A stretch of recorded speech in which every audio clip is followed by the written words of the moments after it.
Hello everyone! This is Table for Two. Saying welcome back to another FireStream. The first one went by pretty well, all things considered.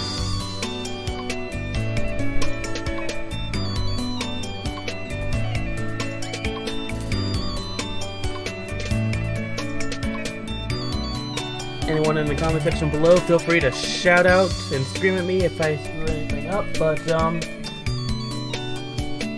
or just simply to say hi. But yeah, all things considered, this is turning out pretty well.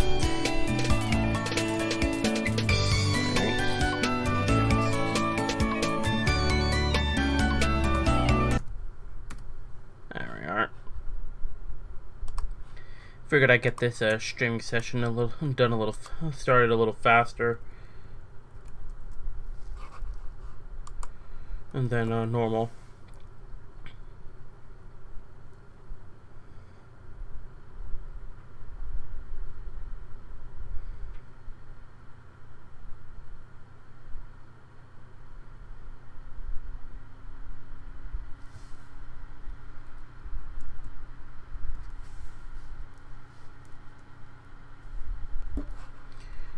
Alright.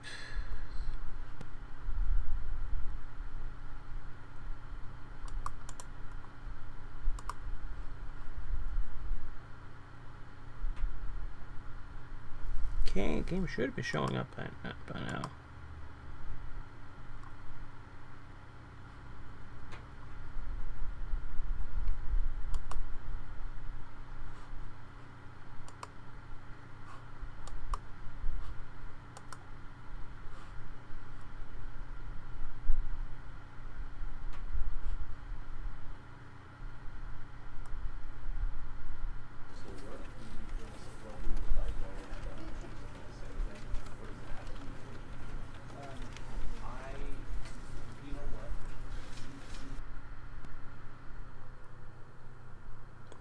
Okay. Okay, good.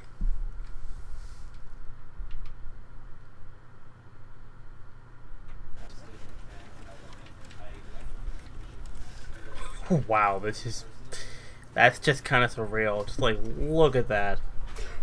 Look at that.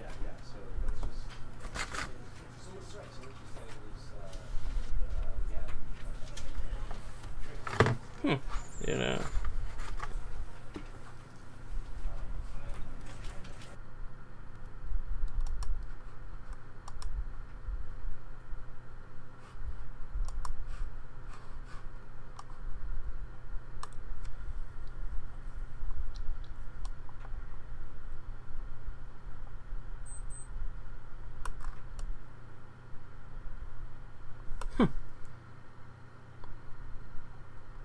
I see.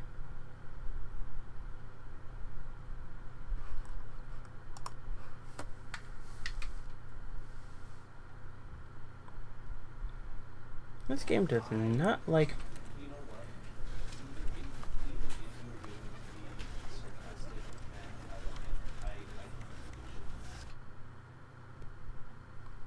Okay.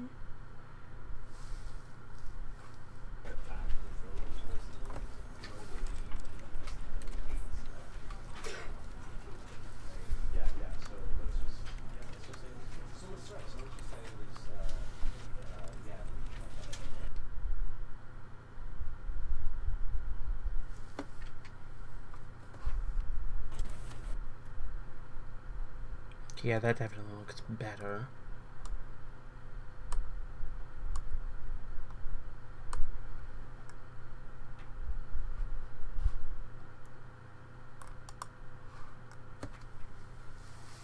At least it was looking better.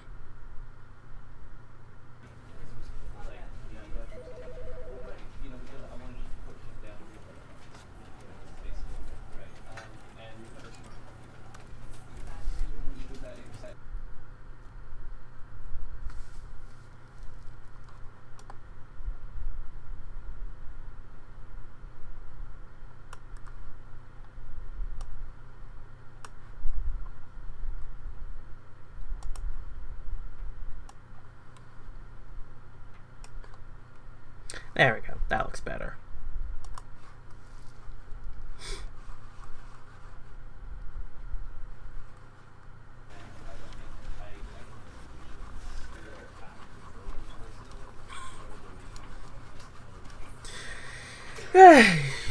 You guys might not be able to see it right now, but the mouse is actually kind of going bonk. I'm just like, you may not be able to see the mouse cursor, but you could see it on the cursor, like on the monitor, and on the monitor's monitor, and on the monitor's monitor.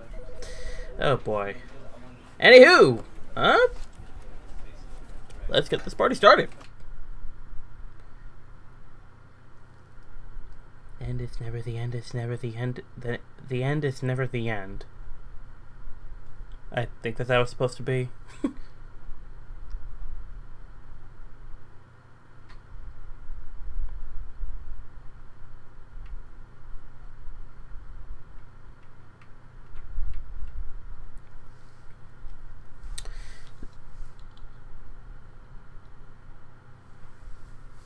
Now, unlike with the Freedom Planet stream, where I had a bit of practice in as I was tweaking with the settings of the stream, this time I only got about as far as realizing, okay, I can control, like I could do like basic controls with the with the two control sticks.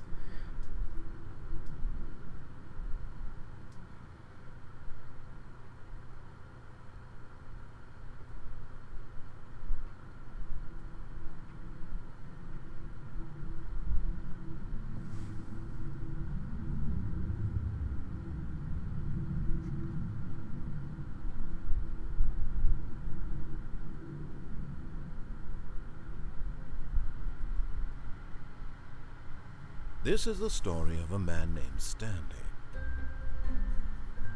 Stanley worked for a company in a big building where he was employee number 427. Employee number 427's job was simple. He sat at his desk in room 427 and he pushed buttons on a keyboard. Orders came to him through a monitor on his desk, telling him what buttons to push, how long to push them, and in what order. This is what employee 427 did every day of every month of every year. And he got paid for that kind of stuff? stuff? Might have considered it soul-rending, Stanley relished every moment that the orders came in, as though he had been made exactly for this job. And Stanley was happy. Until today. And then one day, something very peculiar happened. Something that would forever change Stanley. Something he would never quite forget. He had been at his desk for nearly an hour when he realized that not one single order had arrived on the monitor for him to follow. No one had showed up to give him instructions, call a meeting, or even say hi. Never in all his years at the company had this happened, this complete isolation. Something was very clearly wrong. Shocked, frozen solid, Stanley found himself unable to move for the longest time. But as he came to his wits and regained his senses, he got up from his desk and stepped out of his office. Oh, hey, what's this? So A is...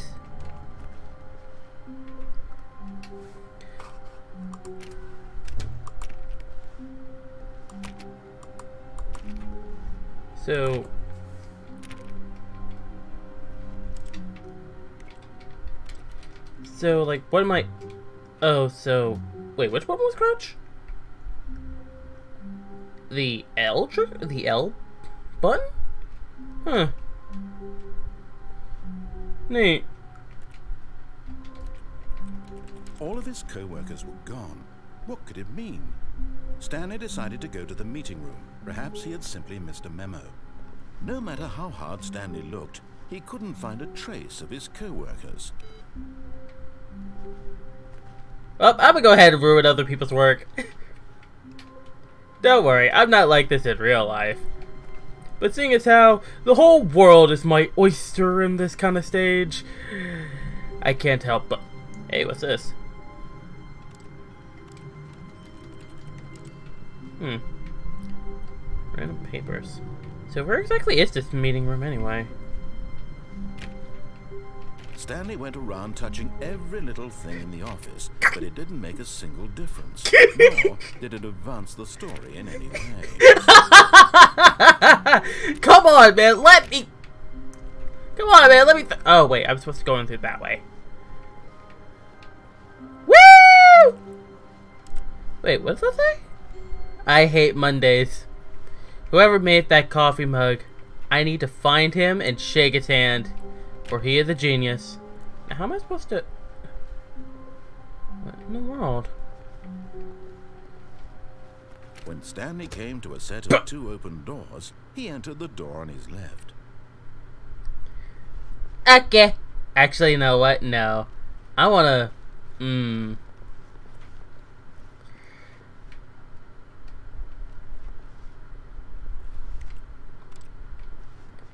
I wonder...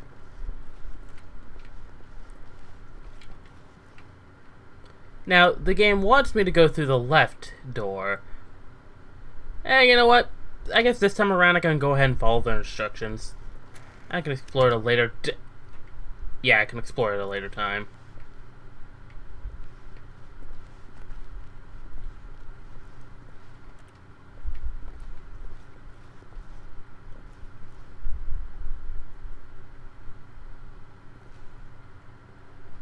Tips for not getting fired? Yet there was not a single person here either. Oh, that's how to go. Feeling a wave of disbelief, Stanley decided to go up to his boss's office, hoping he might find an answer there. What do people want? Things... happy feelings. Mike James, you are fired.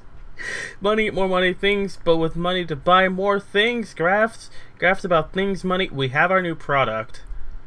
The stock market is somewhere here. Everyone is unique, you most of all. Number of slides, charts and slides. Wow. That's kind of sad.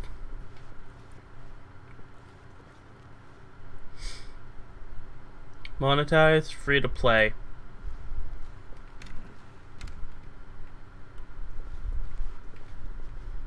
Wait, is this the... Oh my goodness. This is the broom closet. What was in here? Stanley stepped into the broom closet, but there was nothing here, so he turned around and got back on track. No. No! I want to stay in here. There was nothing here. No choice to make, no path to follow. Just an empty broom closet. No reason to still be here. Does it look like I... Oh, hey, Reg. It was baffling that Stanley was still just sitting in the broom closet. He wasn't even doing anything. At least if there was something to interact with, he'd be justified in some way. As it is, he's literally just standing there doing sweet FA.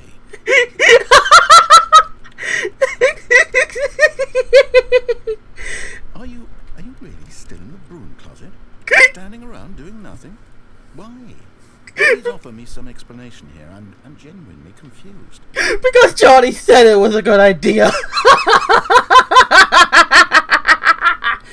You do realize there's no choice or anything in here, right?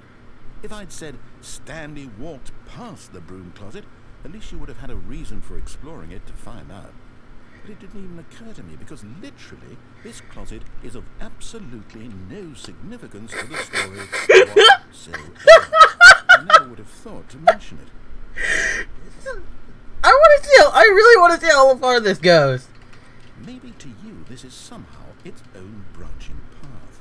Maybe when you go talk about this with your friends you'll say, "Oh, did you get the broom closet ending? The broom closet ending was my favourite." I hope your friends find this concerning.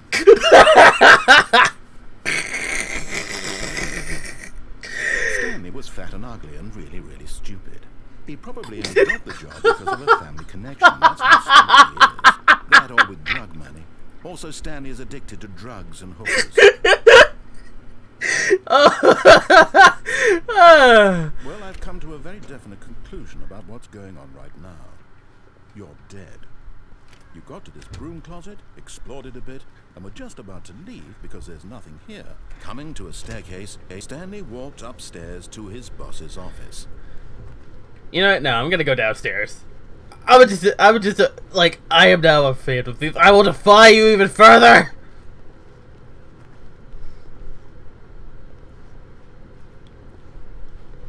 And whatever, I'll go up to the office. Yes, spoil sport.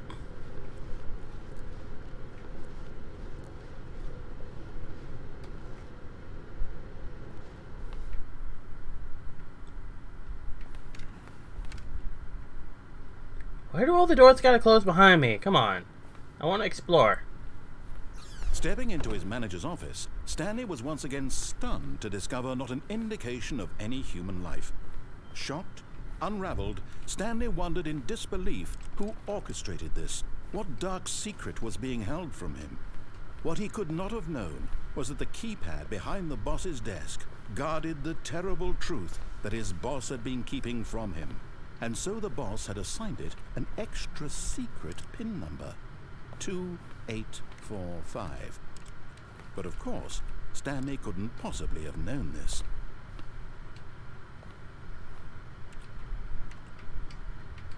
$2845. Okay. Oh. Okay. Stanley just sat around twiddling his thumbs. Trying to input anything on the device was useless, since he could never possibly know that the combination was 2845. There we go. Incredibly, by simply pushing random buttons on the keyboard, Stanley happened to input the correct code by sheer luck. Amazing. He stepped into the newly opened passageway. I should have tried falling into the hole. Oh well.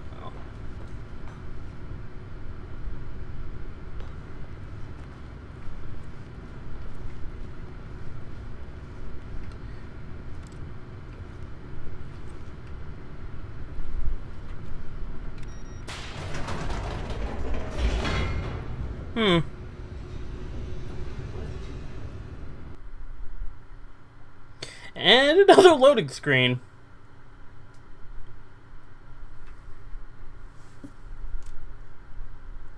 Hello, Jack.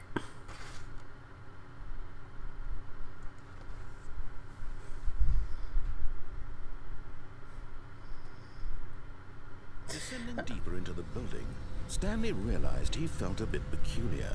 It was a stirring of emotion in his chest, as though he felt more free to think for himself, to question the nature of his job. Why did he feel this now, when for years it had never occurred to him? This question would not go unanswered for long. Yes, hello, Jack London. How are you doing this fine day?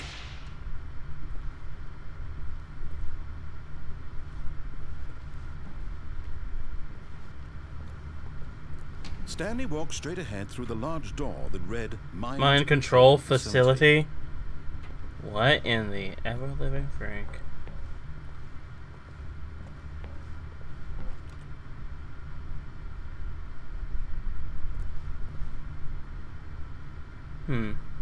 I wonder if you can go back up the elevator.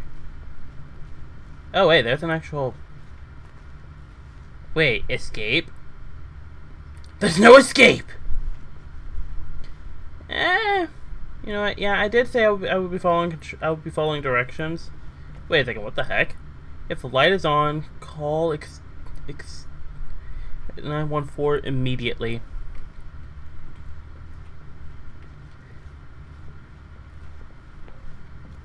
Nope, I guess I can't go back up. Where is everybody? Mind Control Facility. Yeah, next time I'm just gonna go in and escape.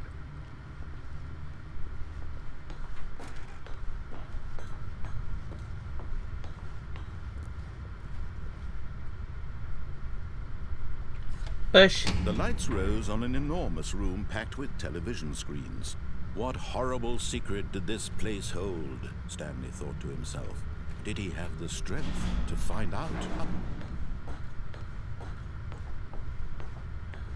Sure, let's do that. Oh, hey, look, a camera button. I wonder what this does. Now the monitors jump to life, their true nature revealed. Oh, Each wow. bore the Hey, number congrats, of man. an employee in the building, Stanley's co-workers. The lives of so many individuals reduced to images on a screen, and Stanley, one of them, eternally monitored in this place where freedom meant nothing. Wow,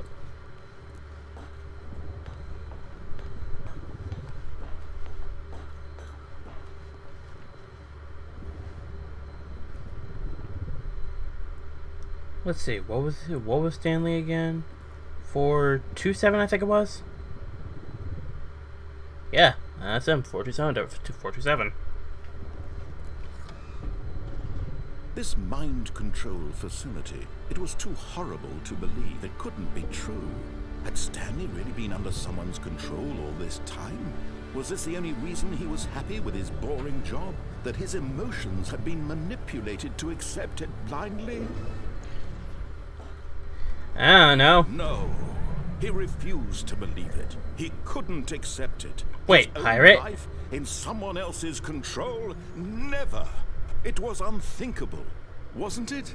Was it even Inconceivable! possible? Had he truly spent his entire life utterly blind to the world? I gotta say, this narrator... Here was the proof. The heart of the operation. Controls labeled with emotions. Happy, or sad, or content. Walking, eating, working. All of it monitored and commanded from this very place. And as the cold reality of his past began to sink in, Stanley decided that this machinery would never again exert its terrible power over another human life. For he would dismantle the controls once and for all.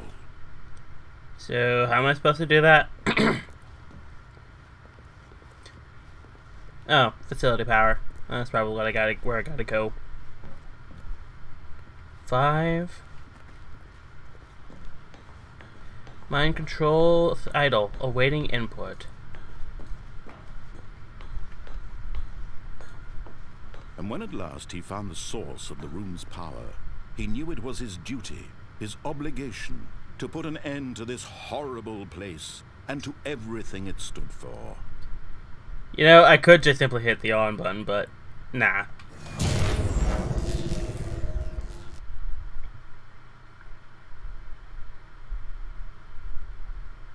Oh.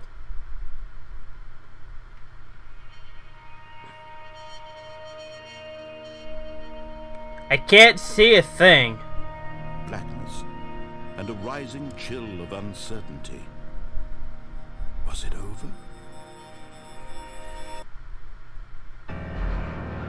Yes. He had won. He had defeated the machine, unshackled himself from someone else's command. Freedom was mere moments away. And yet, even as the immense door slowly opened, Stanley reflected on how many puzzles still lay unsolved. Where had his co-workers gone? How had he been freed from the machine's grasp? And this reminds me of Did that this strange one building hold? one But little as thing I sunlight did. streamed into the chamber, he realized none of this mattered to him, for it was not knowledge or even power that he had been seeking, but happiness. Perhaps his goal had not been to understand, but to let go. No longer would anyone tell him where to go, what to do, or how to feel. Whatever life he lives, it will be his. And that was all he needed to know. It was perhaps the only thing worth knowing. Stanley stepped through the open door.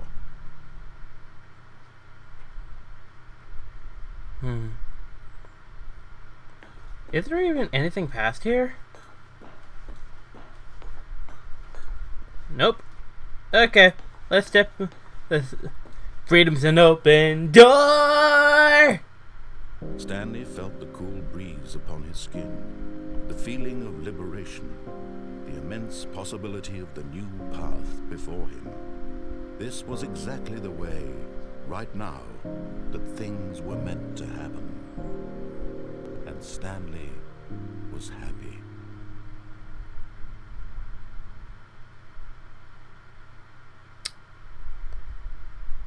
You beat the game! Okay then.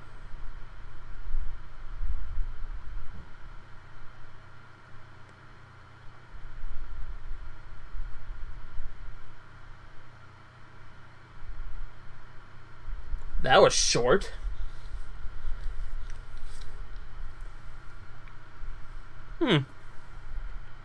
But hey, if any of you guys have played this game before, go ahead and shout me any stuff that you'd like me to do in this game.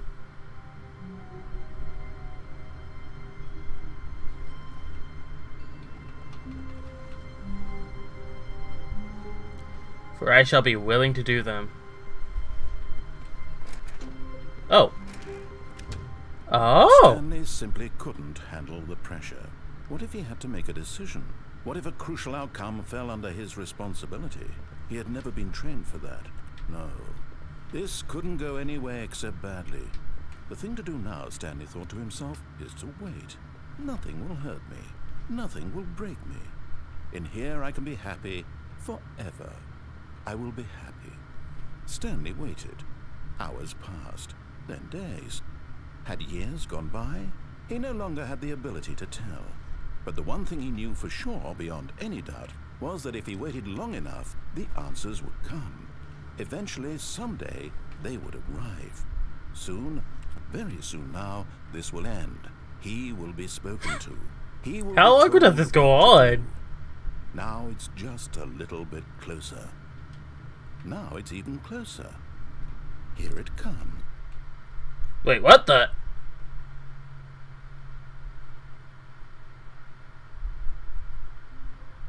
Wait, that wasn't ending by itself? Wait, what the heck? Wait, what happened? That was... So just by... Wow. That happened. Well, time to go exploring. All his co-workers were gone. What could it mean? Stanley decided to go to the meeting room. Perhaps he had simply missed a memo.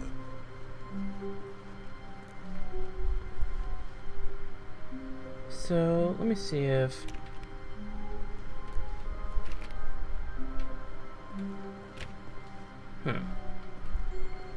I guess it's just simply I interact with stuff. So how am I supposed to get in there?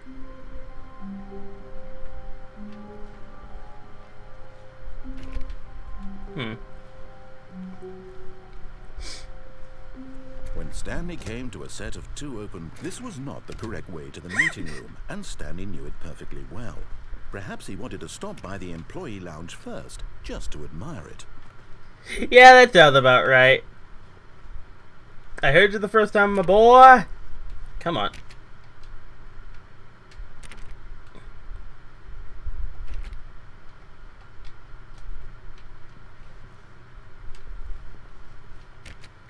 Come on, let me through.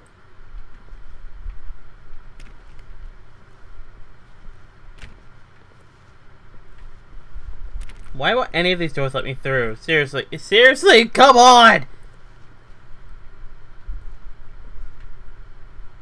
I'm just come. I'm just come on, let me. Excuse me. Ah, yes, truly a room worth admiring. It had really been worth the detour after all, just to spend a few moments here in this immaculate, beautifully constructed room. Stanley simply stood here, drinking it all in. Well, trying to poke everything inside. Come on, windows open. Work with me, dance. Yes, really, really worth it being here in the room. A room so utterly captivating. Come on! That even though all your co-workers have mysteriously vanished, here you sit looking at these chairs and some paintings. Really worth it. Wait, what does it say? Number 1, Dad. Aw. At this point, Stanley's obsession with this room bordered on creepy and reflected poorly on his overall personality. It's possible that this is why everyone left. I'm just trying to figure out what these mugs are saying! Don't judge me, man! Stanley sat around waiting for more dialogue. But when a long time had passed and there was no more, he decided that the game was trying to send him a message. Yeah. Give me root beer. Huh. What does that say?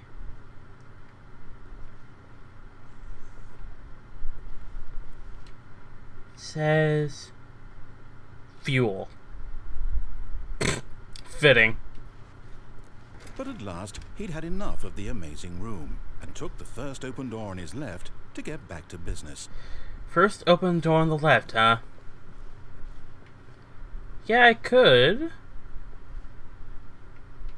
First, I'm looking here for a brief moment.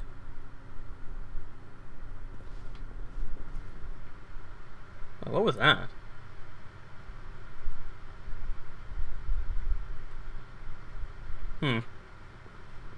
Stanley was so bad at following directions, it's incredible he wasn't 5 years ago. And I can't get out. Caution, do not lie. If you are lying right now, stop. Hey guys, you guys have subscribed to me for these kind of streaming things, right? Come on, guys, don't lie to me.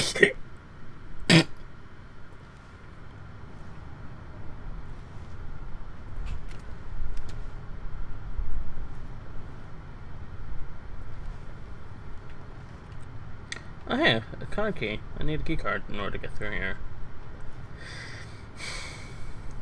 Warning! Do not jump from the cargo lift while in motion! It will cause death! Penalty for misuse of the cargo lift, $1,000. Wait! Penalty for jumping off the cargo lift, $5,000. So yeah, not only are you gonna die, but I'm now tempted. Oh hey, it's a dolly. I use some of those at work. How do I even jump? Come on! Let me jump!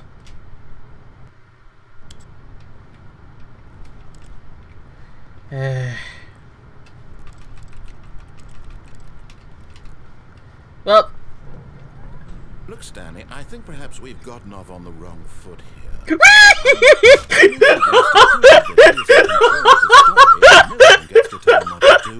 Stanley left from the platform and plunged to his death. Stanley, very powerful.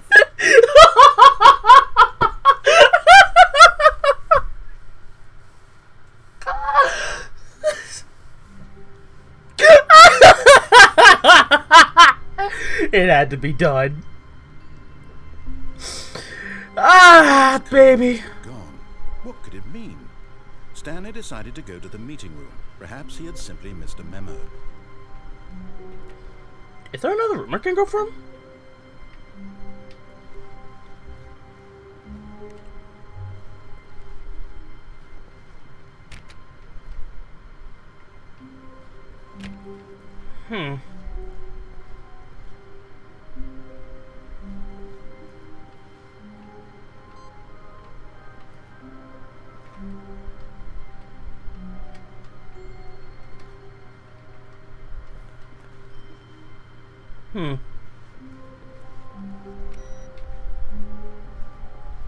Well, time to ruin everyone's day. While they're planning my surprise birthday party. Ain't that right, fellas? Seriously, where are these people? When Stanley came to a set of 2 open doors, he entered the door on his left. You know what? Sure.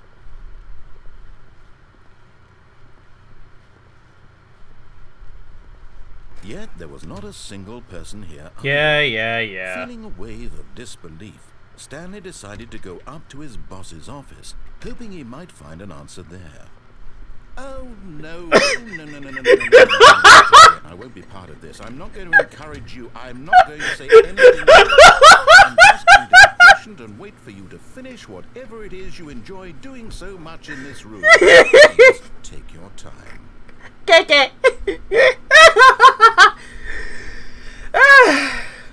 Hey, yeah, is anyone else here? Is anyone else here? Just curious, man. Just curious.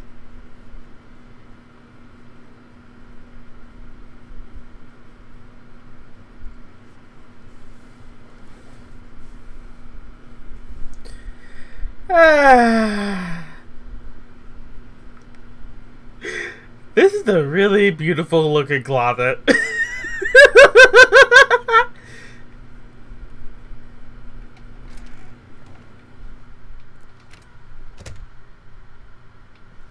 Moving on.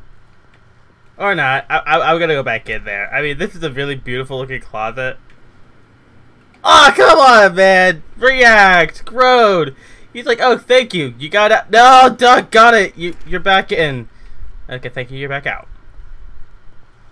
Coming to a staircase, Stanley walked upstairs to his boss's office. No, thank you. I'm going down.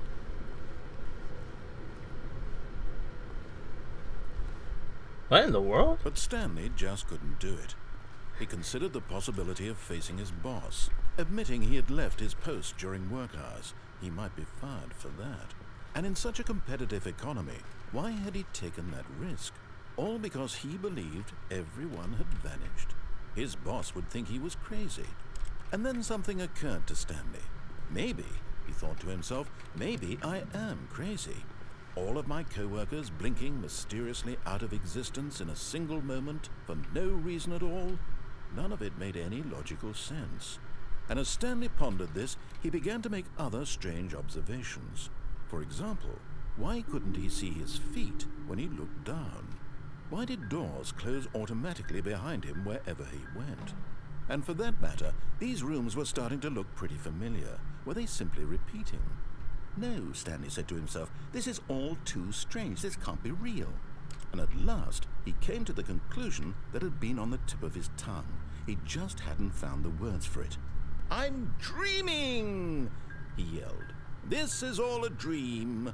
Oh, what a relief Stanley felt to have finally found an answer, an explanation. His co-workers weren't actually gone. He wasn't going to lose his job. He wasn't crazy after all. He's just dreaming. Himself, I suppose I'll wake up soon. I'll have to go back to my boring real-life job pushing buttons. I may as well enjoy this while I'm still lucid. So, he imagined himself flying and began to gently float above the ground. Wait, what? Then he imagined himself soaring through space on a magical star field, and it too appeared. It was so much fun, and Stanley marveled that he had still not woken up. How was he remaining so lucid? And then perhaps the strangest question of them all entered Stanley's head. One he was amazed he hadn't asked himself sooner. Why is there a voice in my head dictating everything that I'm doing and thinking? Now the voice was describing itself being considered by Stanley, who found it particularly strange. I'm dreaming about a voice describing me, thinking about how it's describing my thoughts, he thought. And while he thought it all very odd, and wondered if this voice spoke to all people in their dreams, the truth was that, of course, this was not a dream. How could it be? Was Stanley simply deceiving himself, believing that if he's asleep, he doesn't have to take responsibility for himself? Stanley is as awake right now as he's ever been in his life. Now, hearing the voice speak these words was quite a shock to Stanley. After all, he knew for certain, beyond a doubt, that this was in fact a dream. Did the voice not see him float and make the magical stars just a moment ago? How else would the voice explain all that? This voice was a part of himself too. Surely, if he could just... Come on! He would prove it. He would prove that he was in control, that this was a dream. So he closed his eyes gently, and he invited himself to wake up. He felt the cool weight of the blanket on his skin, the press of the mattress on his back, the fresh air of a world outside this one. Let me wake up, he thought to himself. I'm through with this dream. I wish it to be over. Let me go back to my job. Let me continue pushing the buttons. Please, it's all I want. I want my apartment, and my wife, and my job. All I want is my life exactly the way it's always been. My life is normal. I am normal. Everything will be fine. I am okay. That's depressing.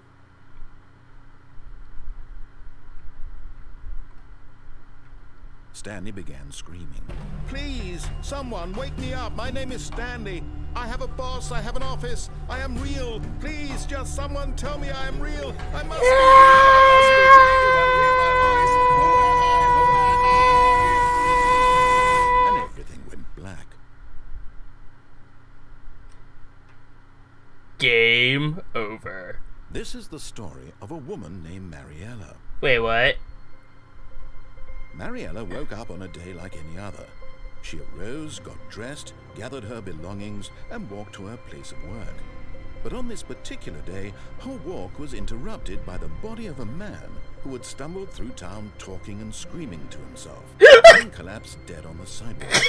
And although she would soon turn to go call for an ambulance, for just a few brief moments, she considered the strange man. He was obviously crazy. This much she knew. Everyone knows what crazy people look like. And in that moment, she thought to herself how lucky she was to be normal. I am sane. I am in control of my mind. I know what is real and what isn't.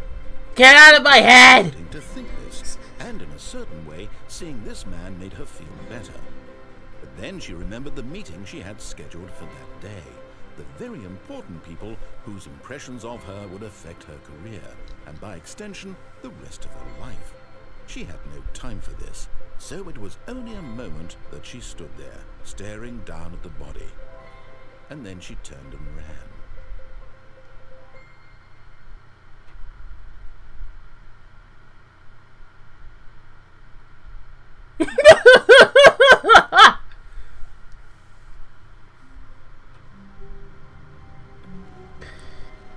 All of his co-workers were gone. Yeah, yes. Stanley decided to go to the meeting room. Perhaps he had simply missed a memo. Wait, is it raining? No matter how hard Stanley looked, he couldn't find a trace of his co-workers.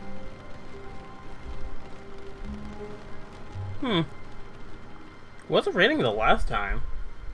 Oh yeah, I started it up. At least I don't think it was. When Stanley came to a set of 2 open doors, he entered the door on his left. Anywho, let's go ahead and take a good old... okay, let's go through this again. There was not a single person here. Yada yada yada yada Feeling yada. disbelief, Stanley decided to go to his office, hoping he might find an answer there. No! No! 3 strikes, you are out! Aw. Oh well. Coming to a staircase, Stanley walked upstairs to his boss's office. Executive bathroom.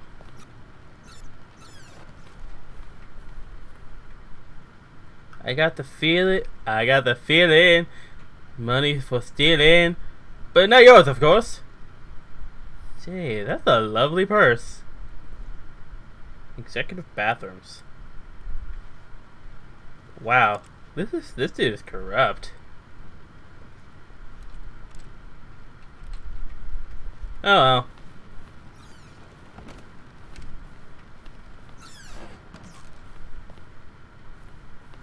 Wait, is that a gun to a panda? Business strategy! Shooting pandas in the face.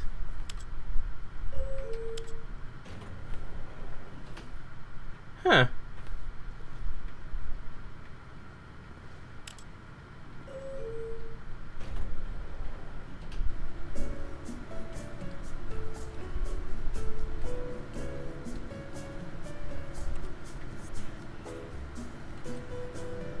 Nani?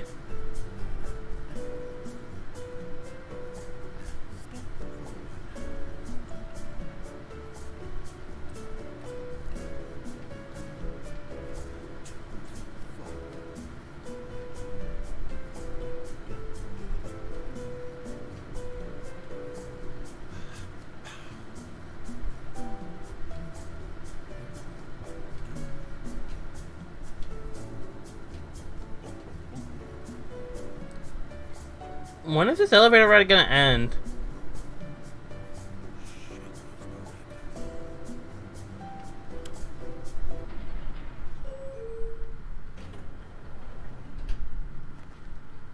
What? Well, okay then.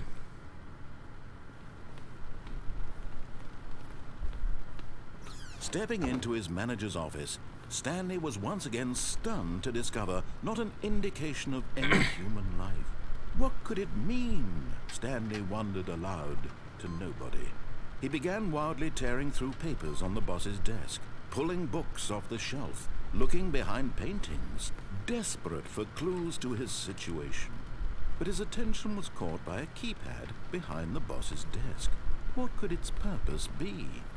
In fact, this keypad guarded the terrible secret that lay buried below his feet. Stanley was in such a rush to get through the story as quickly as possible. He didn't even have a single minute to just let the narrator talk. Nope. That kind of anxiety isn't healthy, so he relaxed for a few moments with some calming New Age music.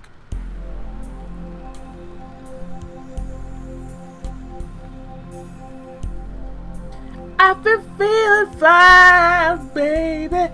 And Feeling soothed and rejuvenated, Stanley calmly walked forward into the opened passageway. oh wow.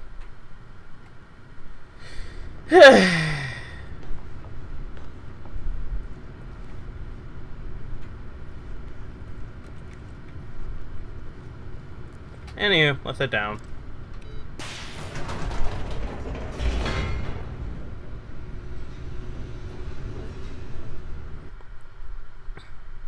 I'm explore every nook and cranny of this place.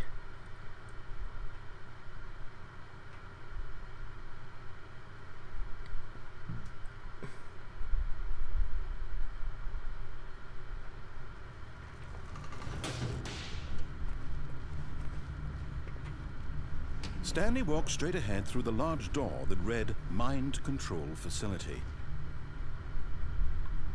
There's an escape. I will escape. Although this passageway had the word escape written on it, the truth was that at the end of this hall, Stanley would meet his violent death. Wait, what?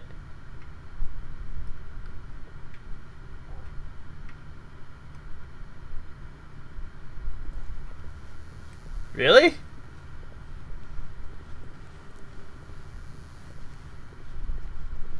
But of course, Stanley thought better of it and realized he simply had too much to live for. I'm gonna escape anyway. Still on board with death? Oh, this is just a game of back and forth, honestly. I just want to see how much you'll react. Ah. Oh well. I'm just gonna walk over to my death. Yeah, let's do it to it.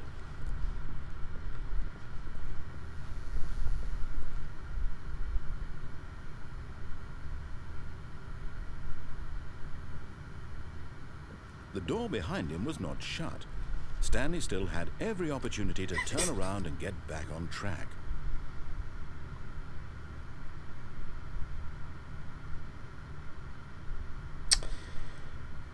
Hey Jack, you think I should go forward with this, or no?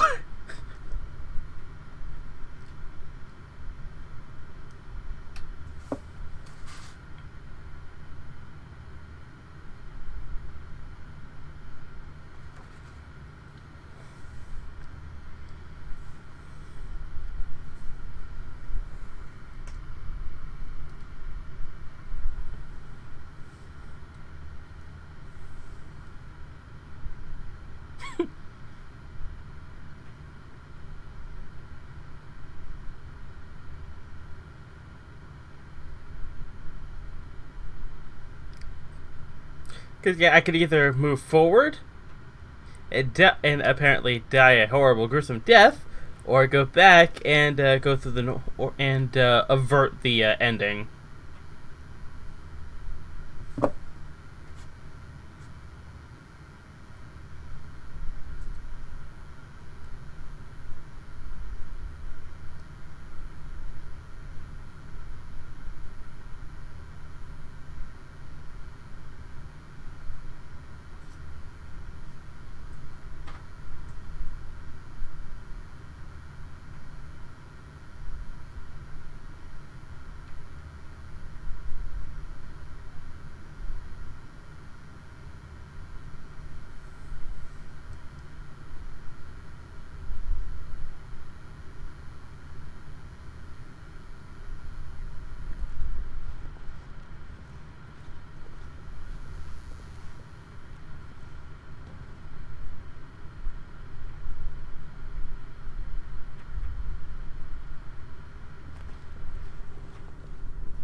At this point, Stanley was making a conscious, concerted effort to move forward, to confront his death. Bye-bye.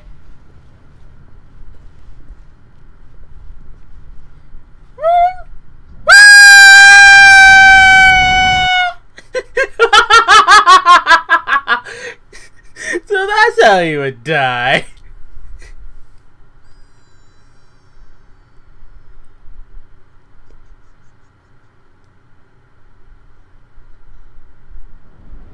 Oh wait, what?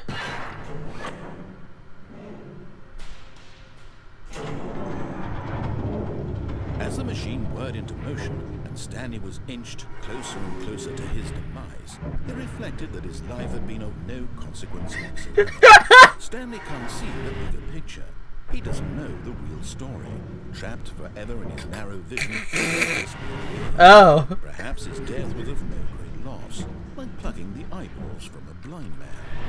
So he resigned and willingly accepted this violent end to his brief and shallow life.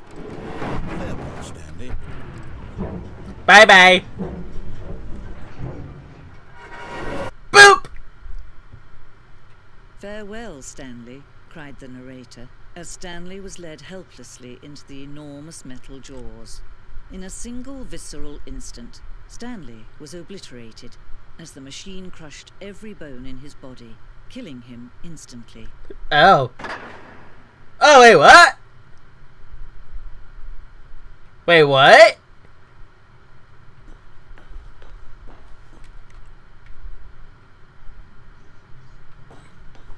I'll keep moving forward then. The Stanley Parable. And yet Roll it would be credits. just a few minutes before Stanley would restart the game, back in his office, as alive as ever. What exactly did the narrator think he was going to accomplish? When every path you can walk has been created for you long in advance, death becomes meaningless, making life the same. Huh. Do you see now? Do you see that Stanley was already dead from the moment he hit start? That's depressing. Oh, so these are office layout. The blueprint shows the office from the beginning of the game. The path from Stanley's office to the two doors was the first part of the game that was built. Sections have been added and altered throughout development. To the core layout remains almost identical to the first iteration. Cool.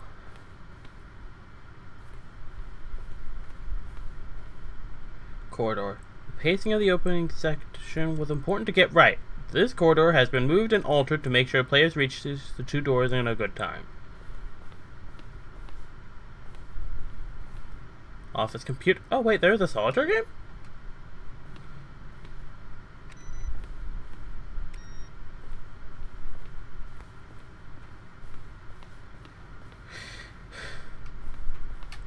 Doors that cannot be opened.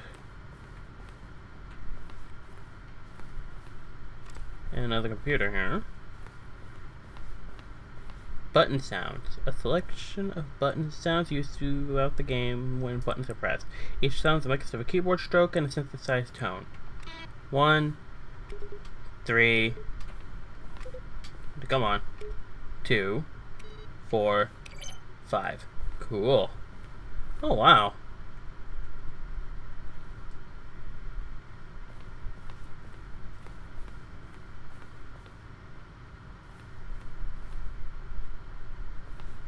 Maintenance room. An early version of the maintenance room. Cool. The office. This is really cool. Warzone. Early in development, we designed an ending where Stanley would end up on a battlefield fighting aliens. The actor would become sentient and wage war against the narrator. We realized shortly after starting it that it was far too jokey and on the nose for the tone of the game. Plus, some people interpret it as making fun of people who like shooters, which wasn't our intention. Aww.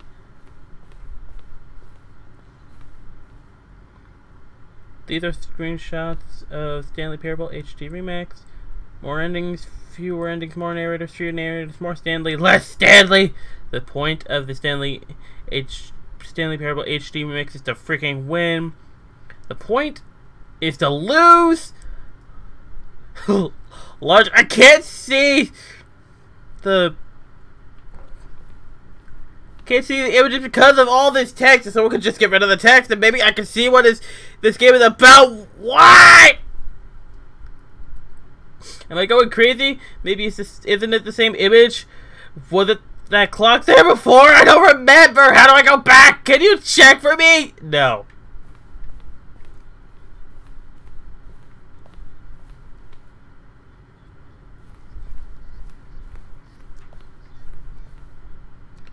The apartment timer. And a previous version of the choice leading to picking up the phone will lead to a different ending. I can't. Oh well.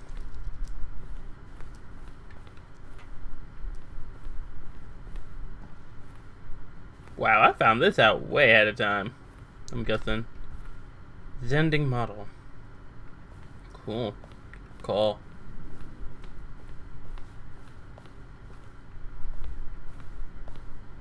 Monitor from elevator.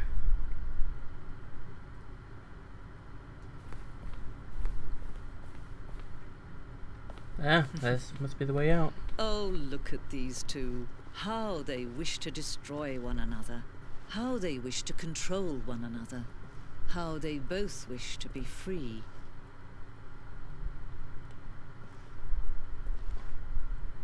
I don't get it, but okay. Can you see? Can you see how much they need one another? No, perhaps not. No, not really, no. Sometimes these things cannot be seen. But listen to me. You can still save these two. You can stop the program before they both fail. Push escape and press quit. There's no other way to beat this game. As long as you move forward, you'll be walking someone else's path. Stop now. It'll be your only true choice. Whatever you do, choose it. Don't let time choose for you. Don't let time... Dead.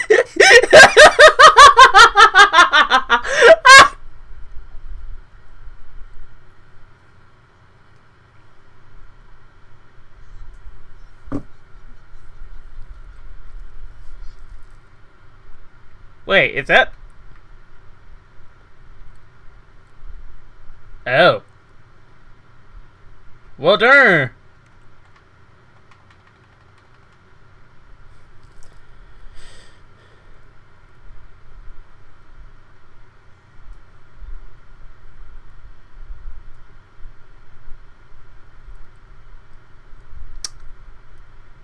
Well, okay then.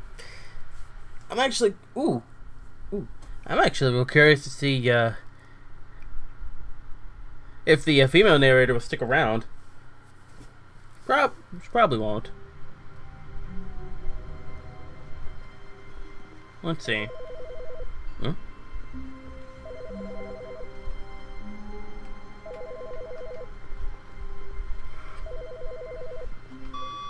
Hello. This is a recorded message scheduled either by you or a person in your place of work. The purpose of this message is to warn you about the dangers of recorded messages. What? If at any time you believe you are listening to a recorded message, please terminate it immediately and cease all flow of information from the recorded message into your perceptual sphere. Why? Thank you, and have a pleasant day.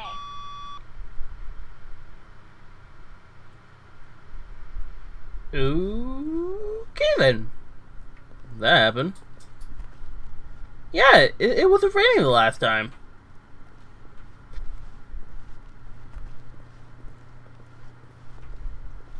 And the narrator stopped talking. When Stanley came to a Oh, wait, here set we of are. open doors, he entered the door on his left.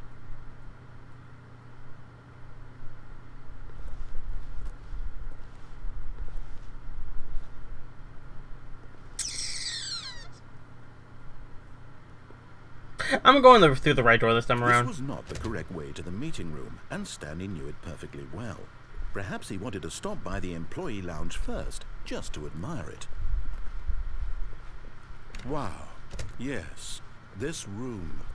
But eager to get back to business, Stanley took the first open door on his left.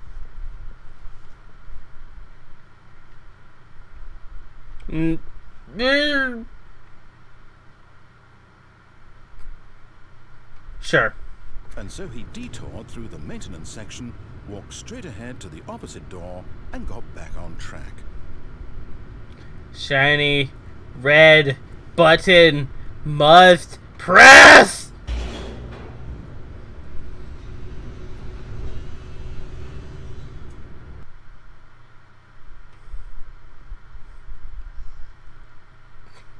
But Stanley didn't want to go back to the office. He wanted to wander about and get even further off track. So now in order to get back, he needed to go, from here, it's, left. What the? Oh.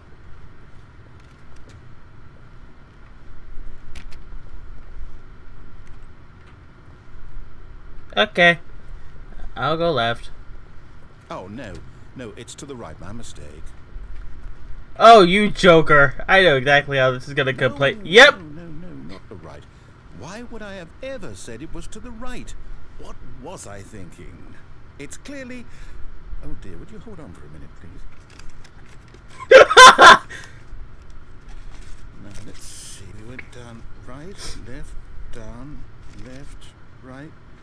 Yep, okay, yes. I've got it now. This story is absolutely, definitely this way. Oh.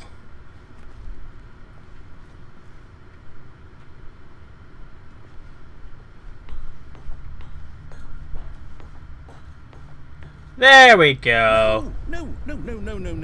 This isn't right at all. You're not supposed to be here yet. This is all a spoiler. Quick, Stanley, close your eyes. Okay. We just have to get back to, oh, who am I kidding? It's all rubbish now. The whole story completely unusable. Woo! Rather than waste my time trying to salvage this nonsense, we'll just restart the game from the beginning. Wait, what? This time, suppose we don't wander so far off track, Okay, from the top. Wait! Ah!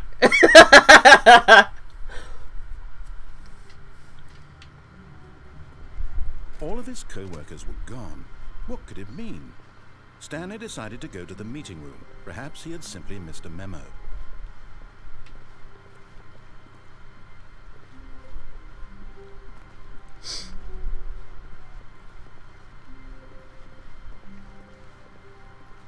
When Stanley... Wait, what? No, I restarted. I swear I definitely restarted the game over completely. Everything should be... Oh, did something change? Stanley, did you change anything when we were back in that room with all the monitors? Did you move the story somewhere or... Hold on. Why am I asking you? I'm the one who wrote the story. It was right here just a minute ago. Woo! It's here somewhere. Okay, then. It's an adventure. Come, Stanley. Let's find the story. There we go. Thank you. Now you can open. Now all the doors are open.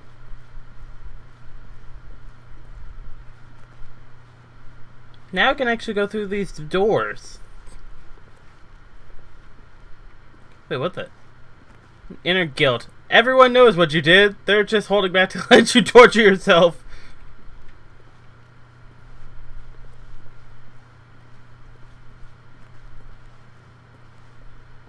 I'll say it. This is the worst adventure I've ever been on. I can promise you there definitely was a story here before. Do we need to restart the game again? No. Well, I No. find it unlikely that we'll ever progress by starting over and over again, but it's got to be better than this. Okay, let's give it a shot. Why not? Wait, no! Dang it, no! Come on, man. I was gonna explore. Ah. All of his co-workers were gone. What could it mean? Stanley decided to go to the meeting room. Perhaps he had simply missed a memo.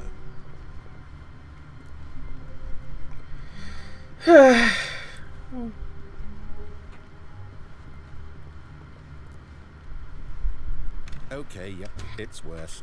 What's wrong? It's possible the story is back where we just came from.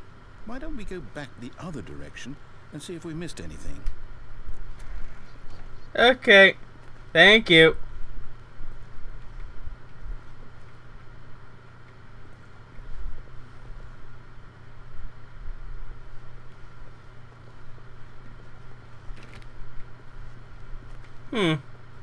Yeah, that's a curious mess. It's like the game is corrupting itself.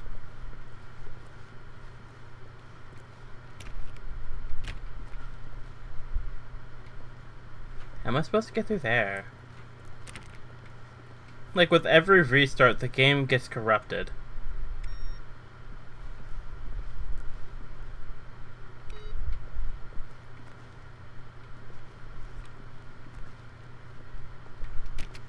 Gets more and more corrupted.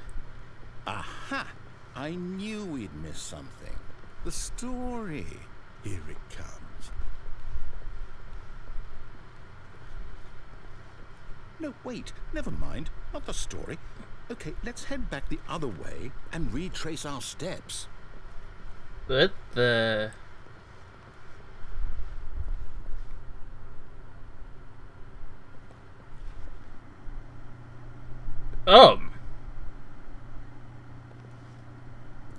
Now this... Well, I'll be honest, I don't recognize this place at all. Is this the story? I don't think so. I can't quite recall, but I believe my story took place in an office building. Is that correct? Do you remember, Stanley? Yeah? Well, do you know what? Since I've completely forgotten what we were supposed to be doing, how about this? You win! Congratulations! I know you put in a lot of hard work, and it really paid off, so good job. Oh, no. No, I don't feel right about this at all. We both know you didn't put in any actual work for that win. Some people win fair and square, and this was not one of those situations. I just kind of wandered around, yeah. I'm getting weirded out by whatever this place is. I don't care what might happen this time. I have to restart. Wait!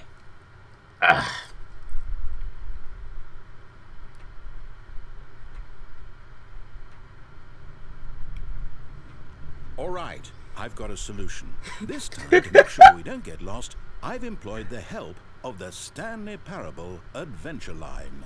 Just follow the line. How simple is that? I'm print screening this. That is going to be the new title card for this. Like for any and other future Stanley Parable streams that I do, I am going to be doing that. I'm going to be using that. Wait, that's new.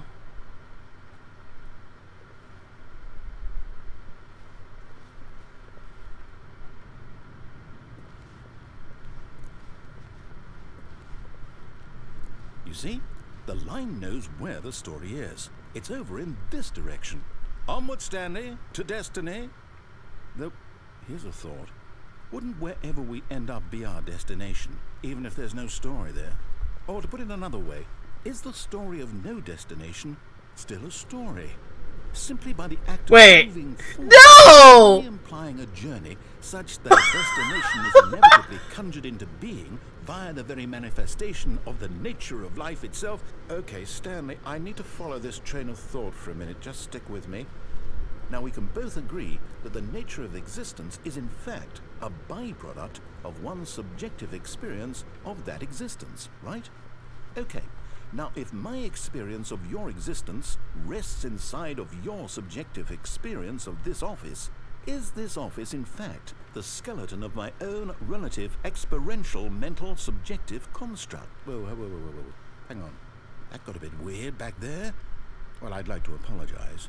Not sure where I was going with all that. This line is going insane! Right now, I'm turning around. I'm heading home.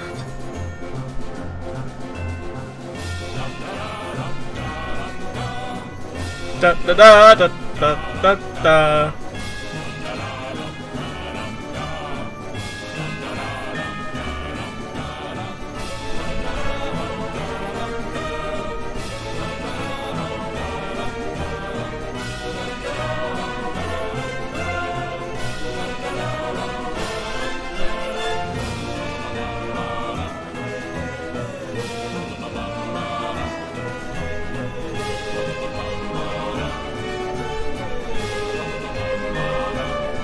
Wait, how in the world? Oh.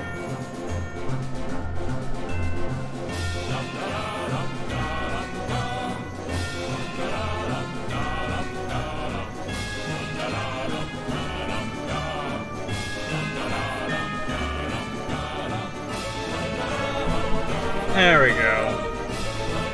Now back to normal. Oh, that's why.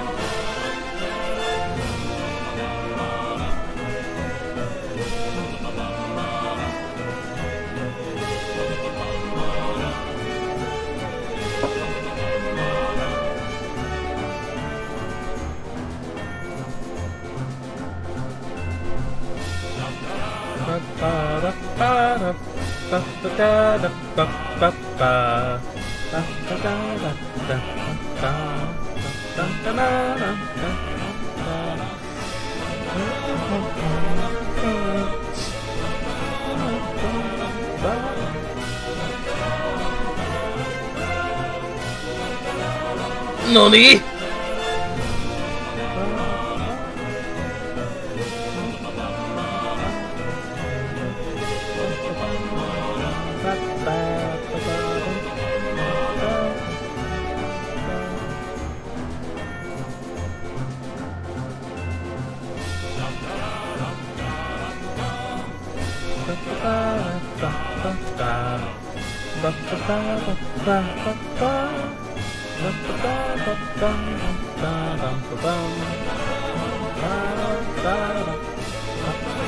Cut the music, go back and look at that fern. Stanley, this fern will be very important later in the story. Make sure you study it closely and remember it carefully.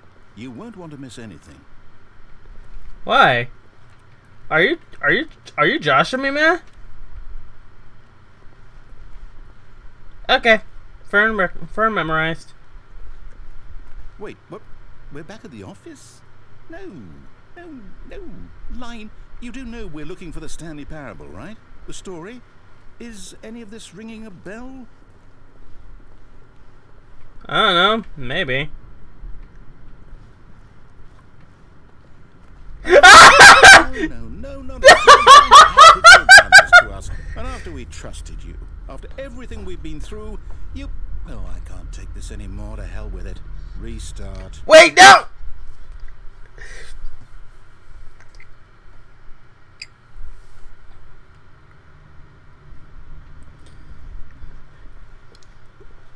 You know what, Stanley? I say forget the adventure line. What's it ever done for us? We're intelligent people, right? Why can't we make up our own story? Something exciting, daring, mysterious. Ooh, this all sounds perfectly doable. Why don't we simply start wandering in, well, I don't know. How about this direction? Okay. Now, yes, this is exciting. Just me and Stanley forging a new path, a new story. Well, it could be anything.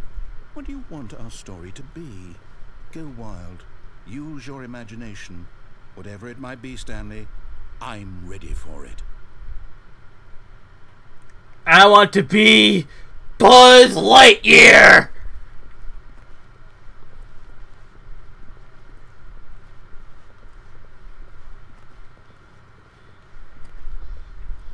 Oh, no, not you again. Wait, what the? Stanley, I'd also like to veto the line from having any role in our no lines or monitor rooms. Just don't acknowledge it. This thing is sentient. This thing is bloody sentient.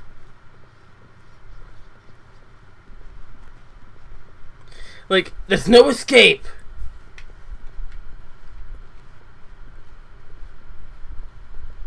Oh, hey, wait. Good.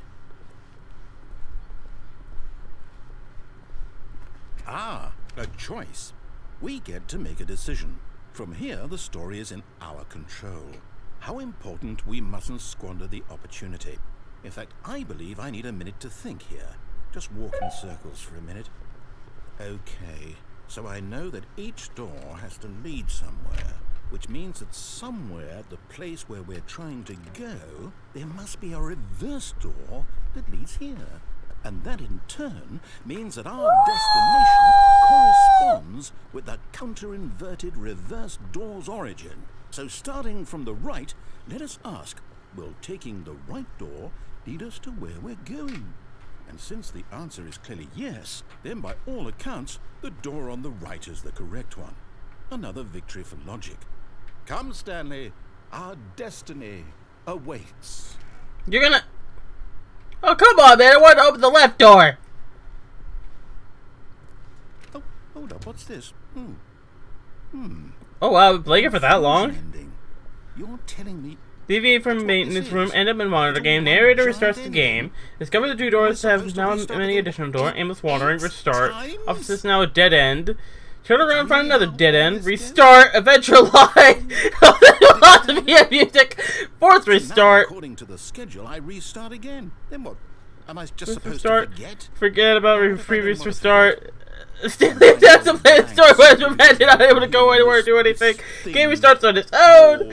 Find the line, follow the line, find identical replica lines, begin to deteriorate, attempt to make up a story, restart, no longer office, simply black space. Wait, what?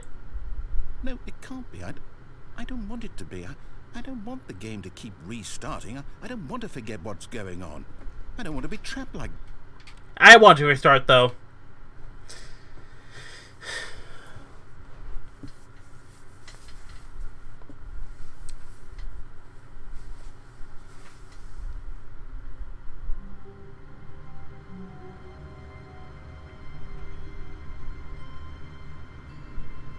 Hey, wait a second. This clock. Is it? No, it's not. All of his co-workers were gone. What could it mean? Stanley decided to go to the meeting room. Perhaps he had simply missed a memo.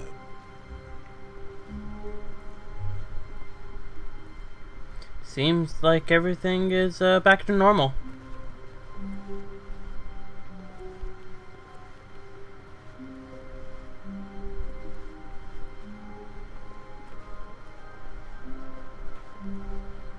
Or not?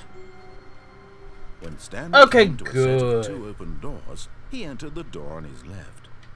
Nope, I'm gonna go through the door on the right. This was not the correct way to the meeting room, and Stanley knew it perfectly well. Perhaps he wanted to stop by the employee lounge first, just to admire it. The lounge was sublime, a work of art. What was it about this room that called so deeply and so personally to Stanley? I don't know. I think it was the coffee mugs. Charm. No. Stanley knew it was something deeper. Something darker. Wait, that's new. Huh. But eager to get back to business, Stanley took the first open door on his left. No.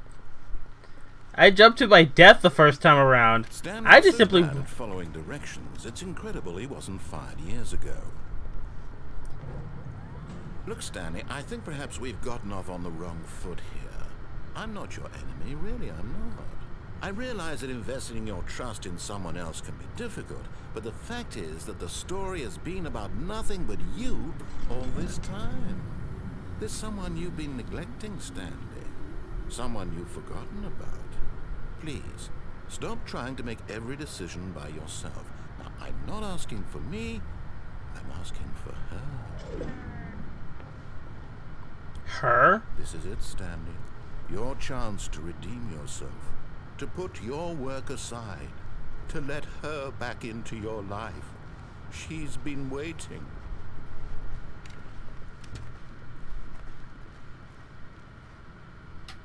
Dark closet of darkness is dark.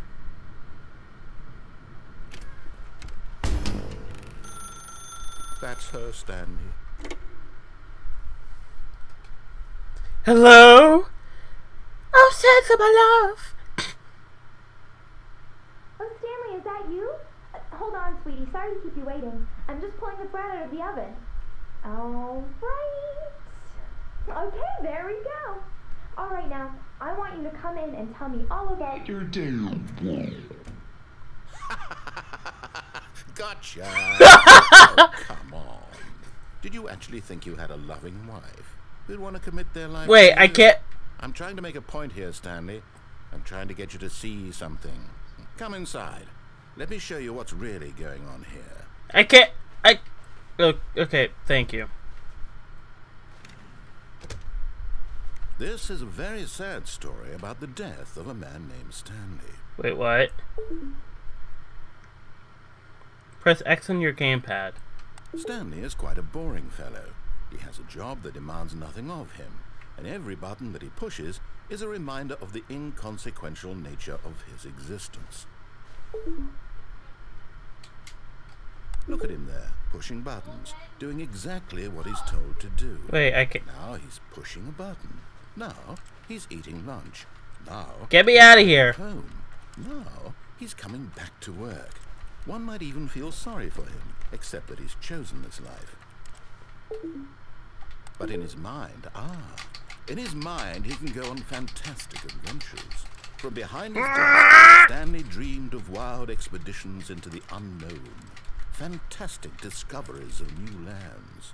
It was wonderful, and each day that he returned to work was a reminder that none of it would ever happen to him. What? There's a TV here. And so he began to fantasize about his own job. First, he imagined that one day while at work, he stepped up from his desk to realize that all of his co-workers, his boss, everyone in the building had suddenly vanished off the face of the earth.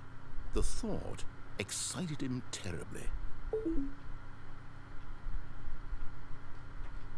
So he went further. He imagined that he came to 2 open doors and that he could go through either. At last, choice. It barely even mattered what lay behind each door. The mere thought that his decisions would mean something was almost too wonderful to behold. I need to get out of here.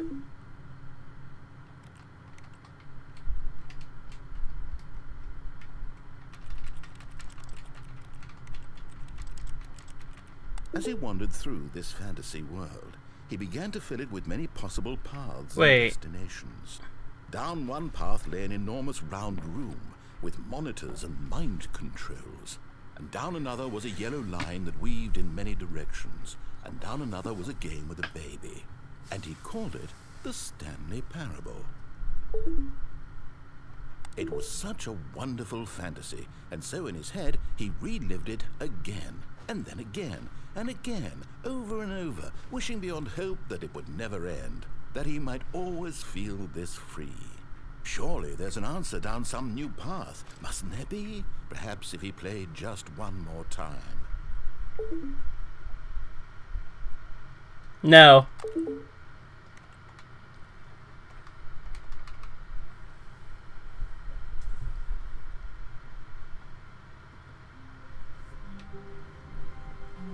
Wait, Stanley thought to himself. Am I sure that the orders stopped coming in? How is that possible? They never stopped. Surely I was mistaken. Sure, you know what? No, the orders were still missing. For now.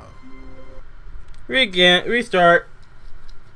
Let's just see if the narrator just... Just a step through this door, Stanley thought to himself. That's all I need. If I can make it through this door, I can make it through them all. Doors.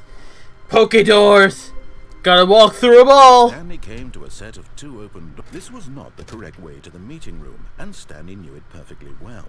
Perhaps he wanted to stop by the employee lounge first, just to admire it. Standing now in this incredible room, Stanley for the first, but eager to get back to business, Stanley took the first open door on his left. And so he detoured through the maintenance section, walked straight ahead to the opposite door, and got back on track. Now where's the broom closet?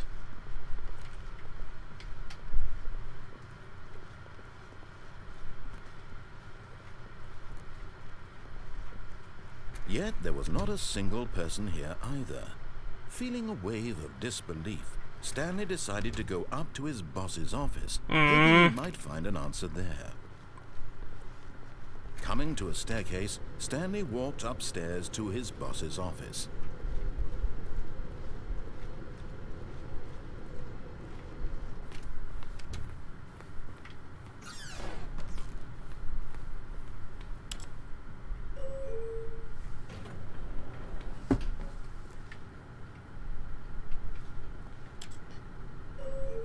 Anyway, let's go ahead and head down.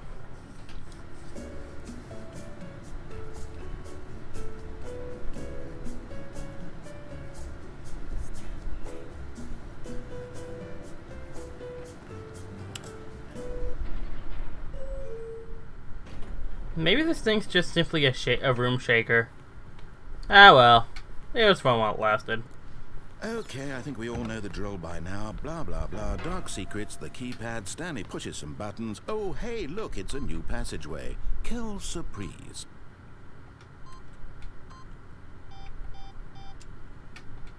2, 8, 4, 5. Wait, what the?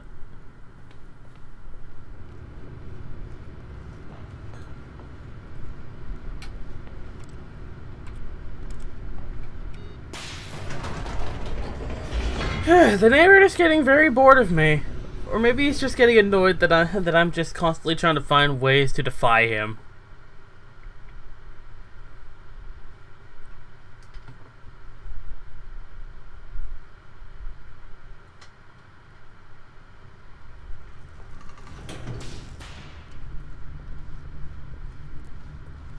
Stanley walked straight ahead through the large door that read Mind Control Facility. Yeah, I'll walk through it this time around.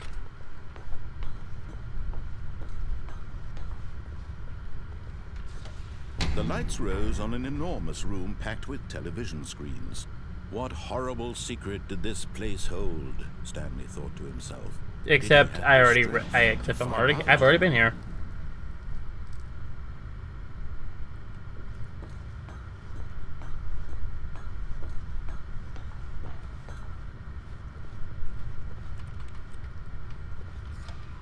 Now the monitors jumped to life, their true nature revealed. Each bore the number of an employee in the building, Stanley's co-workers. The lives of so many individuals reduced to images on a screen, and Stanley, one of them, eternally monitored in this place. What? Freedom meant nothing.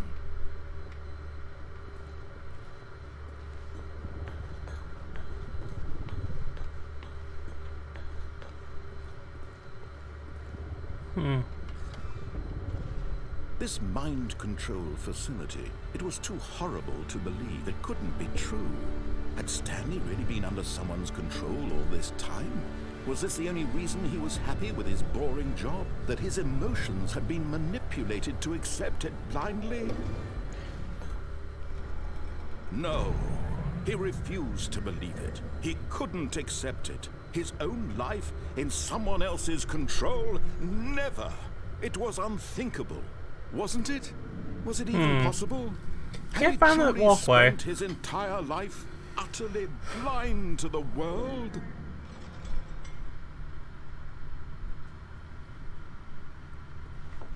But here was Well, time to start pressing the heart buttons. of the operation. Controls labeled with emotions. Happy, or sad, or content. Walking, eating, working. All of it monitored and commanded from this very place. And as the cold reality of his past began to sink in, Stanley decided that this machinery would never again exert its terrible power over another human life. For he would dismantle the controls once and for all.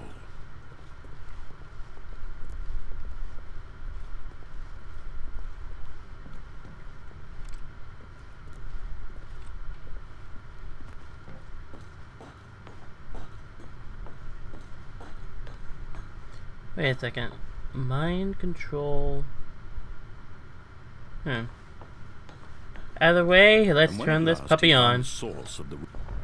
Oh, Stanley, you didn't just activate the controls, did you? After they kept you enslaved all these years, you go and you try to take control of the machine for yourself. Is that what you wanted? Control? Yes. Stanley, I applaud your effort, I really do. But you need to understand, there's only so much that machine can do. You were supposed to let it go. Turn the controls off and leave. If you want to throw my story off track, you're going to have to do much better than that. I'm afraid you don't have nearly the power you think you do. For example, and I believe you'll find this pertinent, Stanley suddenly realized he had just initiated the network's emergency detonation system. In the event that this machine is activated without proper DNA identification, nuclear detonators are said to explode, eliminating the entire complex. How long until detonation then? Let's say 2 minutes. Now this is making things a little more fun, isn't it, Stanley? It's your time to shine. You are the star. It's your story now. Shape it to your heart's desires. Oh, this is much better than what I had in mind. What a shame we have so little time left to enjoy it. Mere moments until the bomb goes off. But what precious moments each one of them is. More time to talk about you, about me, where we're going, what all this means. I barely know where to start. Why does that code even switch? You'd like to know where your co-workers are? A moment of solace before you're obliterated? All right, I'm in a good mood. You're gonna die anyway. What happened to them? I erased them. I turned off the machine. I set you free. Of course, that was merely in this instance of the story. Sometimes when I tell it, I simply let you sit there in your office forever, pushing buttons endlessly and then dying alone.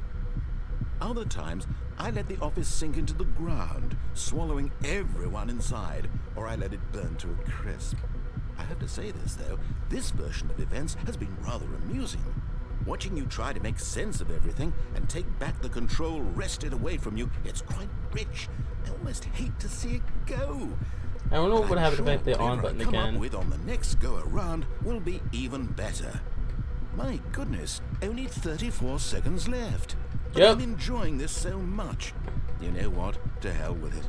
I'm going to put some extra time on the clock. Why not? These are precious additional seconds. Time doesn't grow on trees. Oh dear me, what's the matter, Stanley? Is it that you have no idea where you're going or what you're supposed to be doing right now? Nope, I'm Did just... you just assume when you saw that timer that something in this room was capable of turning it off? I mean, look at you. Running from button to button, screen to screen, clicking on every little thing in this room. Cool. These numbered buttons, no, these colored ones. Or maybe this big red button. Or this... Oh, hey, what's this? Everything, anything, something here will save me. Why would you think that, Stanley? That this video game can be beaten? Won? Solved? Do you have any idea what your purpose in this place is? Stanley, you're in for quite a disappointment. But here's a spoiler for you. That timer isn't a catalyst to keep the action moving along. It's just seconds ticking away to your death. You're only still playing instead of watching a cutscene because I want to watch you for every moment that you're powerless. To see you made humble. This is not a challenge. It's a tragedy. You wanted to control this world, that's fine. But I'm going to destroy it first, so you can't. Take a look at the clock. Goodbye, employee That's 427. 30 seconds you have left to struggle. 30 seconds until a big boom and then nothing. No ending here. Just you being blown to pieces. Will you cling desperately to your frail life? Or will you let it go peacefully? Another choice. Make it count. Or don't. It's all the same to me. All a part 8, of the joke. 7, Believe me, 6, it will be. 5, 4, 3, 2, 1, 0!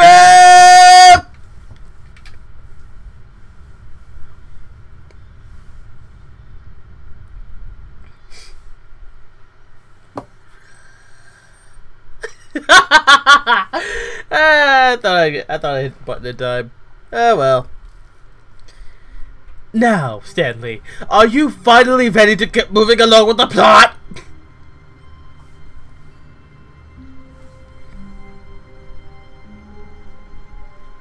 The meeting room. Yes, that's where everyone would be.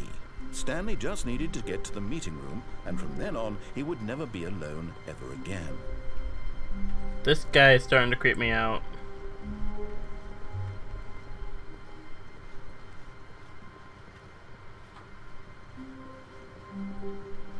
When Stanley came to a set of 2 open doors, he entered the door on his left.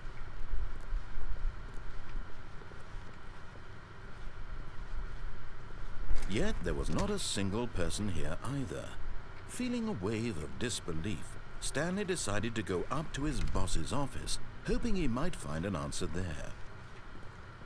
Coming to a staircase, Stanley walked upstairs to his boss's office. That's right, downstairs is the insanity ending. Are there any more endings to this game?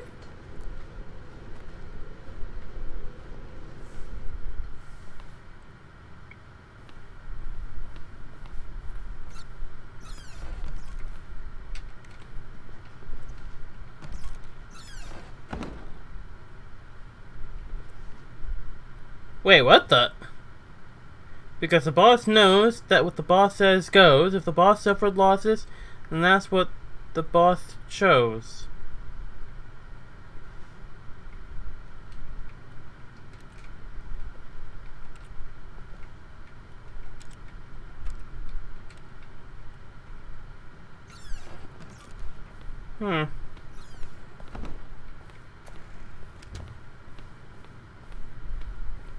Here's the door, just go.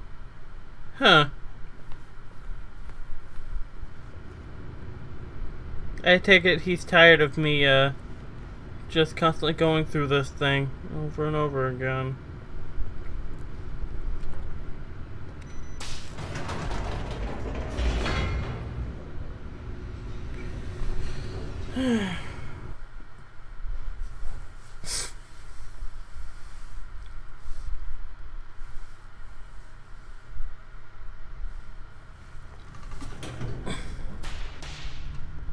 I wonder if the escape thing's the same. Stanley walked straight ahead through the large door that read Mind Control Facility. Although this passageway had the word escape written on it, the truth was that at the end of this hall, Stanley would meet his violent death. But of course, Stanley thought better of it and realized he simply had too much to live for.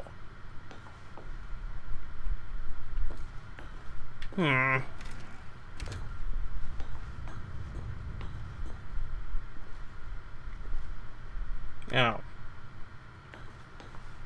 Who's shutting these doors? And why can't I jump off?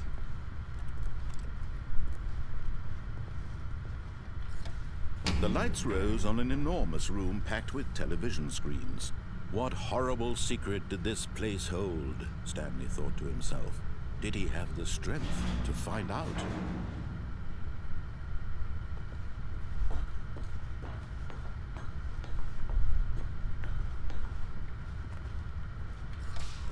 Now the monitors jumped to life, their true nature revealed. Each bore the number of an employee in the building, Stanley's co-workers. The lives of so many individuals reduced to images on a screen, and Stanley, one of them, eternally monitored in this place where freedom meant nothing.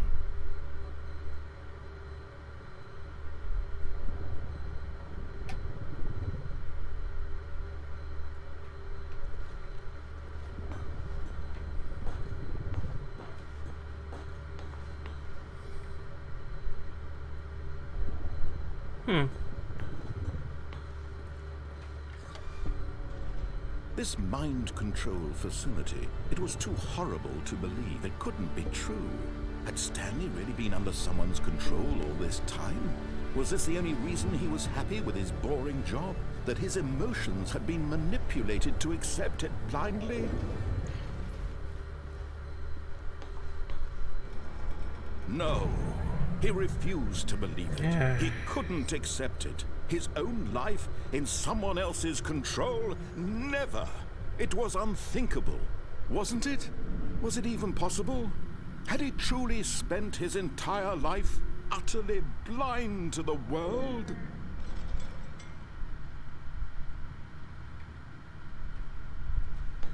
But here was the proof. The heart of the operation. Controls labeled with emotions. Happy, or sad, or content.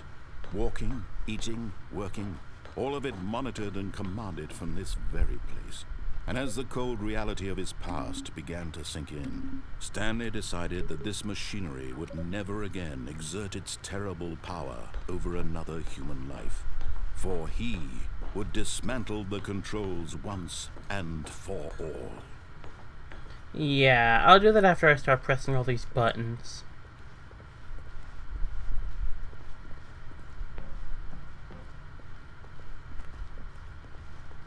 Well, once I find them at all.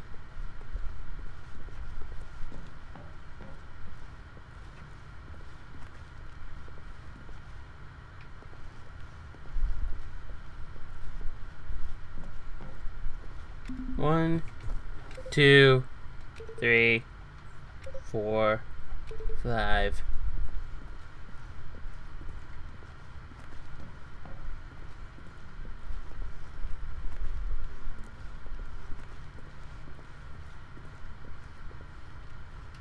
One, 2, and 1. Now, where's that third button?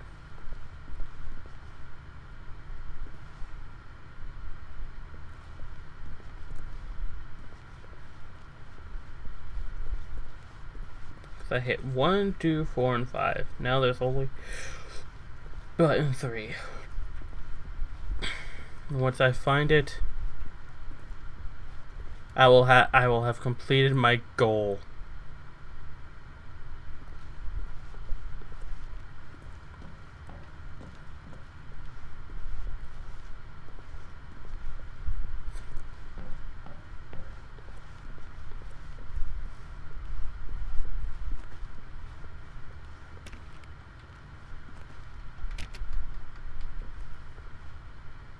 I wonder if the narrator is wondering, what is Stanley doing? Just wandering around, hitting buttons? Can't you see?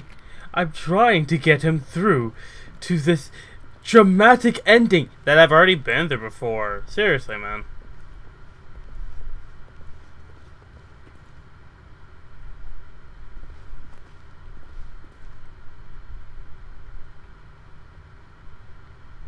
Seriously, where's button 3 though?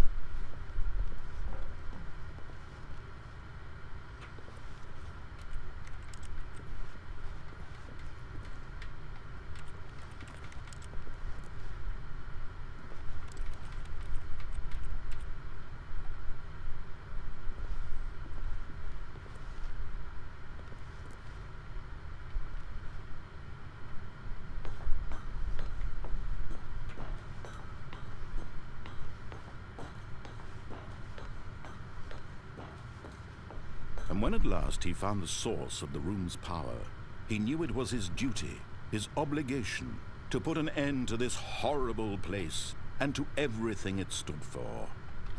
Oh, Stanley, you didn't just activate the controls, did you? After they kept you enslaved all these years, try to turn it off. To take control of the machine for yourself, is that what you wanted? Control? No. Oh, Stanley, I applaud your effort, I really do.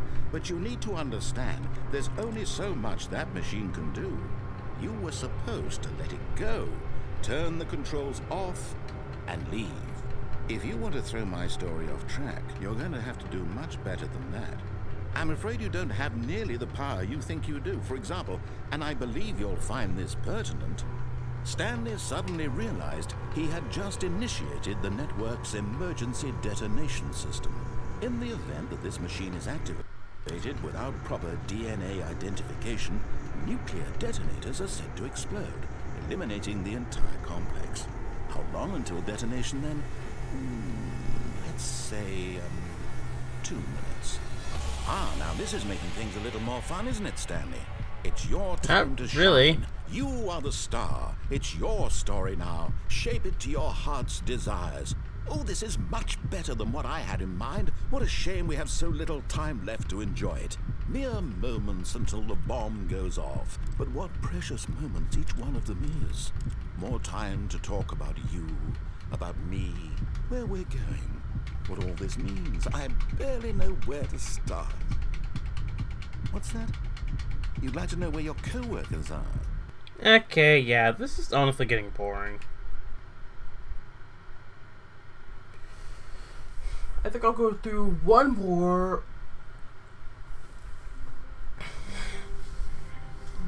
So I've stayed in the room. Stanley knew the office layout like the back of his hand. It was only a matter of time before he found the others, wherever they were. Just a matter of time. Yeah.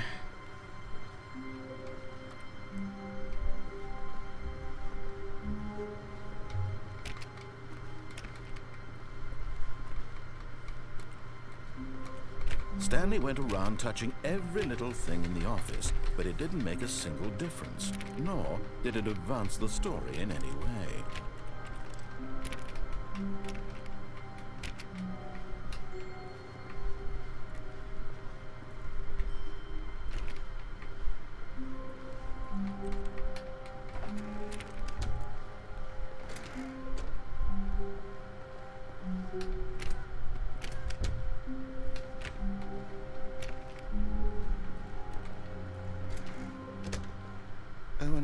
I guess this is where Stanley felt he needed to be right now, in this little hallway, here, with no distractions, to study room 417. Not to actually enter it. No, that would be far too forward.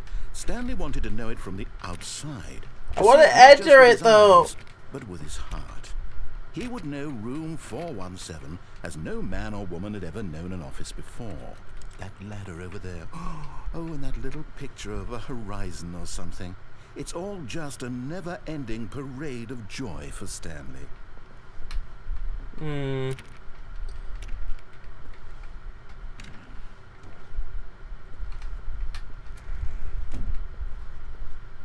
Ah, no, apparently not.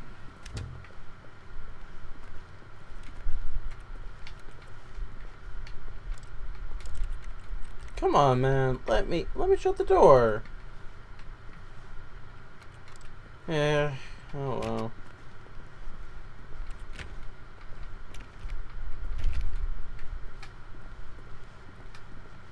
When Stanley came to a set of 2 open doors, he entered the door on his left.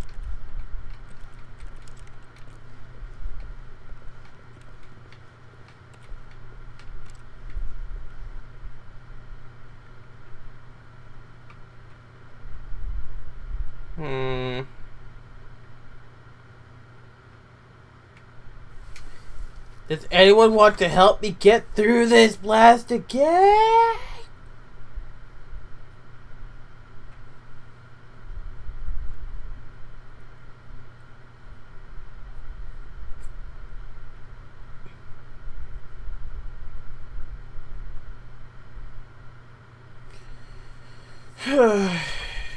What am I going to do with you?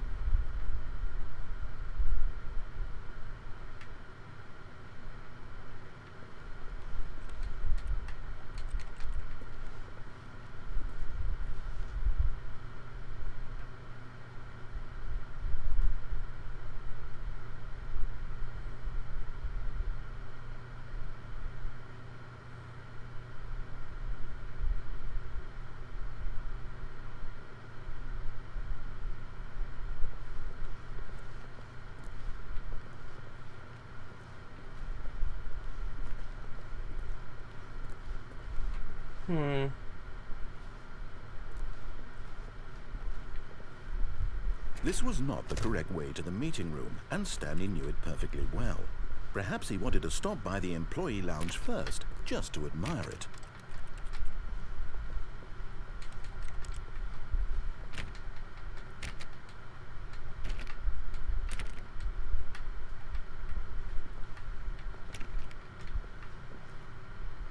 Seriously, how am I supposed to get in here?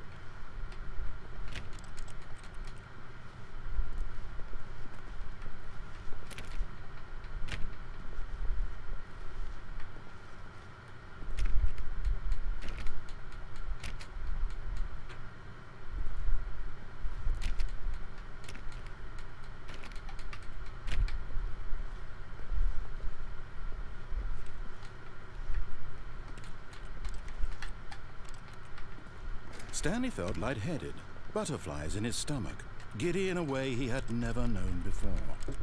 Was it this room? A connection between the two? Could a man love a room?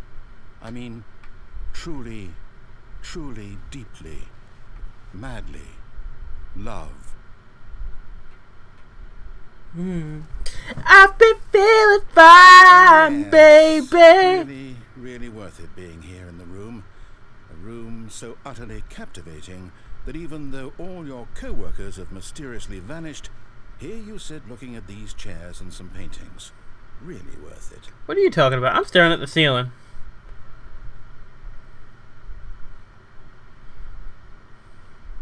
At this point, Stanley's obsession with this room bordered on creepy and reflected poorly on his overall personality. It's possible that this is why everyone left.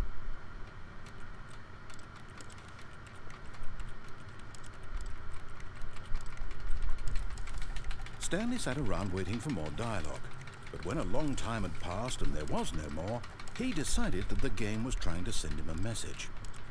Yes, fondle this door, come on. There's an achievement for hitting a door an insane number of times. I think it was 777.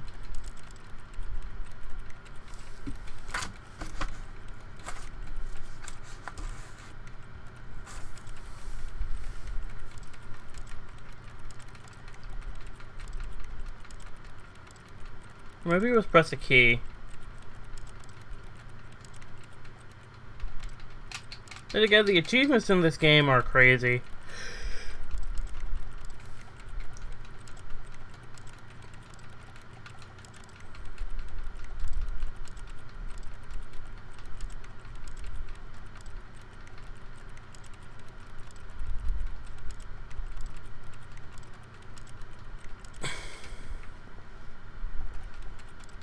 No, well. But at last, he'd had enough of the amazing room and took the first open door on his left to get back to business.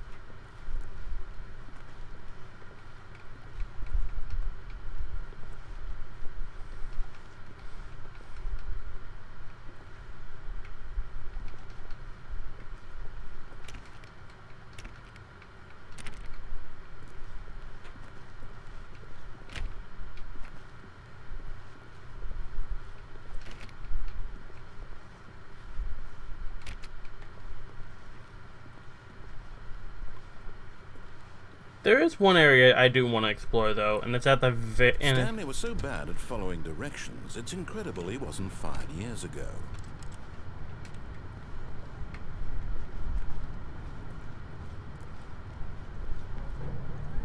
Look, Stanley, I think perhaps we've gotten off on the wrong foot here. I'm not your enemy, really, I'm not. I realize that investing your trust in someone else can be difficult, but the fact is that the story has been about nothing but you all this time. There's someone you've been neglecting, Stanley. Someone you forgot. What? Really? Yes! I was in the middle of something. Do you have zero consideration for others? Are you that convinced that I want something bad to happen to you? Well, I don't know how to convince you of this, but I really do want to help you, to show you something beautiful. Look, let me prove it. Let me prove that I'm on your side. Give me a chance. Danger. Danger everywhere. Wow, I did not wow. The first time I jump, I fall to my death. This time around, seeing as how I can't really jump, I did not think this was solid. Anywho, let's move on.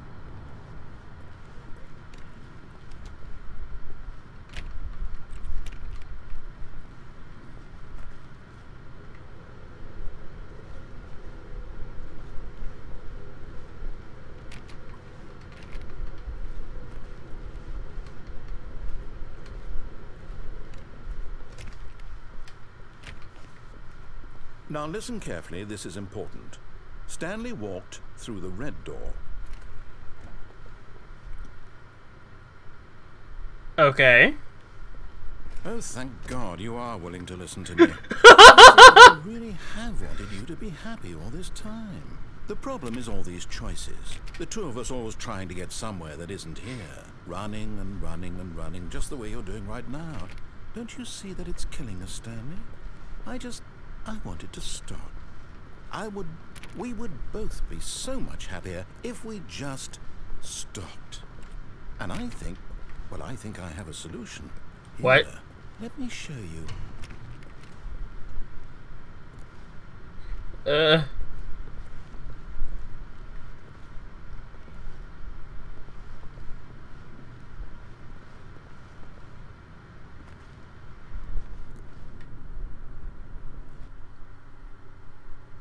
What? Don't tell me you just rebooted the game. What do we want? What are we looking for?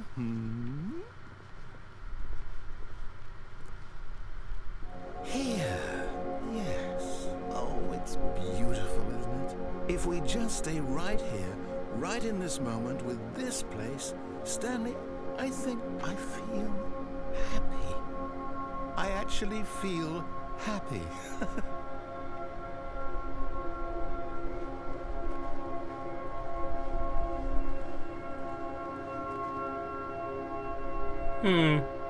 It is a nice spot, but sadly, all good things must come to an end. I'm out of here. No, wait. Where are you going? Right. Where were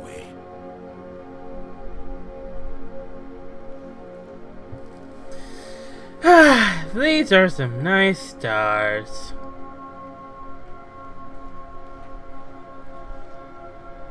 But honestly, there's really nothing to do here, so I'm gonna keep going.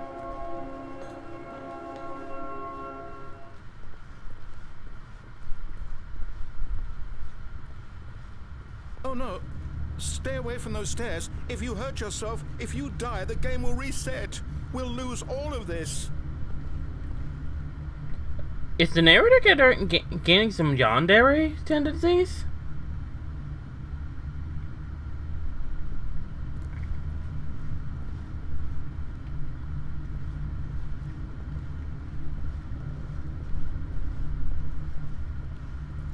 Please, no, Stanley, let me stay here. Don't take this from me.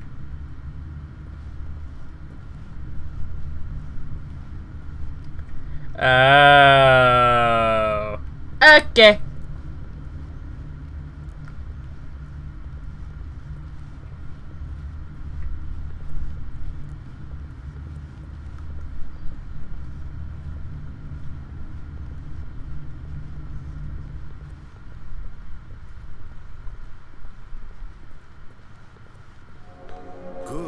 Good.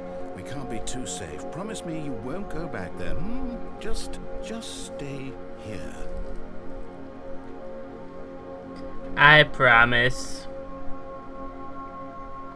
that I will die for you! No! What do we talk about? You're risking everything we achieved here. We achieved nothing! Before, didn't you? You will die. What about this isn't getting through to you? I must restart!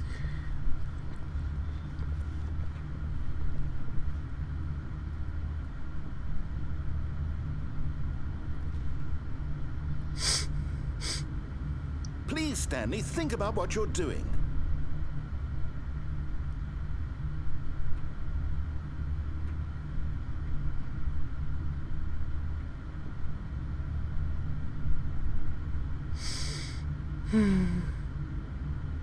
Farewell, narrator. I always missed you. Mother. No! Oh, thank God you lived. Dang You it. had me worried there for a moment. Now, can we please get back to the other room?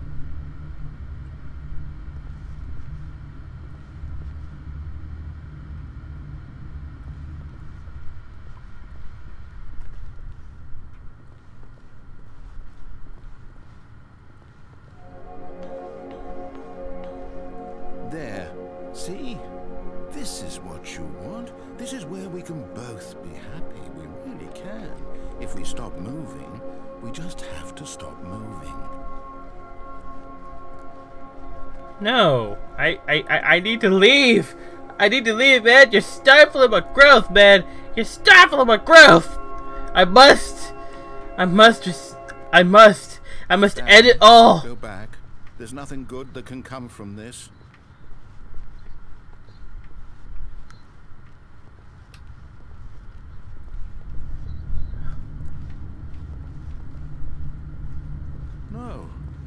No, what are you doing, Stanley? Please, I'm asking you not to take this away. Do you just not believe me? What can I say to convince you? You're a figment of my imagination, Mr. Narrator. Open these doors. Open these wooden doors.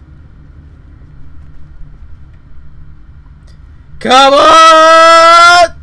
Stanley, let's go back to the other room. Can you do that for me? Fine. Yes, perhaps you can. Perhaps you finally see what I'm talking about.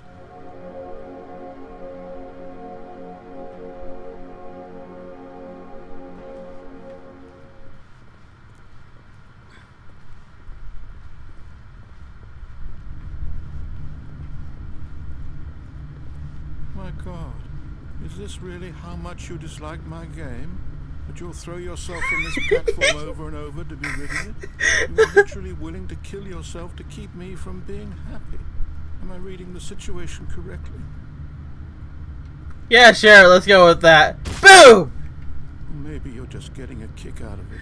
I don't know anymore. I just wanted us to get along.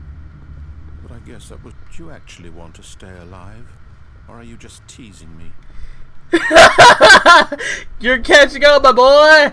You're catching on. To be happy here, Stanley. I really did. I wish I still thought that was possible.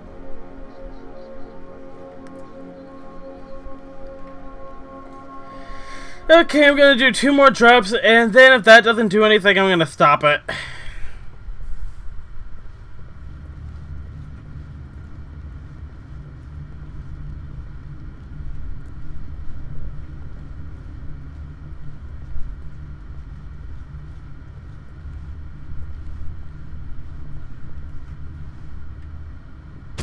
Is it over? It's going to restart, isn't it? Yep. Going back? Yep. Okay, so, yeah, that happened.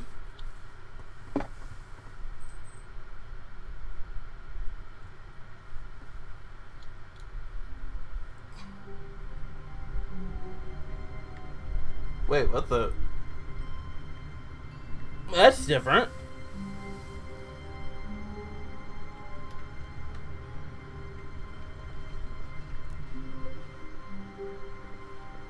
All of his co-workers were gone.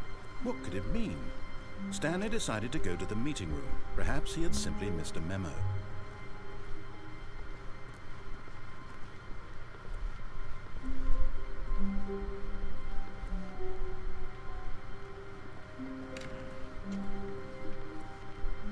Welcome to the whiteboard ending.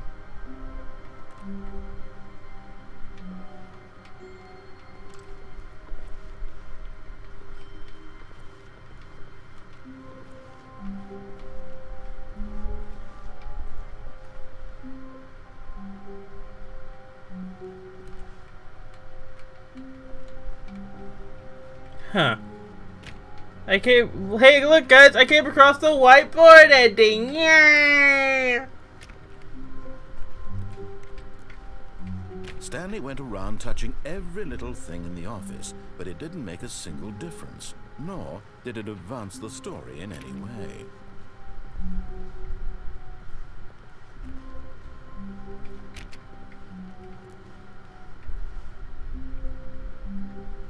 But yeah, I'm positive now. The dude's trolling me. When Stanley came to a set of 2 open doors, he entered the door on his left. This was not the correct way to the meeting room, and Stanley knew it perfectly well. Perhaps he wanted to stop by the employee lounge first, just to admire it. The lounge was grand, majestic, perhaps too majestic. Like a combination of a much smaller version and a much larger version of this exact room. It all made Stanley uncomfortable, and he started to bleed a little. This made him smile. At last, proof that he was human. Yep. But eager to get back to business, Stanley took the first open door on his left. No. Stanley was so bad at following directions, it's incredible he wasn't 5 minutes ago. Look, Stanley, I think perhaps we've gotten off on the wrong foot here. I'm not your enemy, really, I'm not. I realize that investing your trust in someone else can be difficult, but the fact is that the story Alright, let's do this. But you all this time. 3, 2, 1. Girl! What? Really? I was in the middle of something. Do you have 0 consideration for others? Are you that convinced that I want something bad to happen to you? Why, I don't know how to convince you of this, but I really do want to help you, to show you something beautiful. Look, let me prove it. Let me prove that I'm on your side. Give me a chance. Now listen carefully, this is important. Stanley walked through the red door. Stanley walked through the blue door. Perhaps you missed. Wait, what the? Stanley walked through the red door. Wait, Stanley walked through the blue door! I still don't think we're Stanley walked through the red door. Oh, hey, there's that blue door! All right, fine. Go ahead, Stanley. You want to know so badly what's out there? You want to find out what lies at the end of this road you've chosen? Well, don't let me stop you. You see? There's nothing here. I haven't even finished building this section of the map because you were never supposed to be here in the first place. Broken rooms, exposed developer textures. Is this what you had wanted? Was Actually, it worth guys, ruining the entire story I had written out specifically for you? Do you not think I put a lot of time into that? Because I did. And in the end, it was all for nothing. Because this is what you wanted to see. Help me here, Stanley. Help elucidate these strange and unknowable desires of yours. What would have made this game better? What did you want to see? Vehicles? Skill trees? Work with me. You've given me absolutely nothing so far. Tell you what.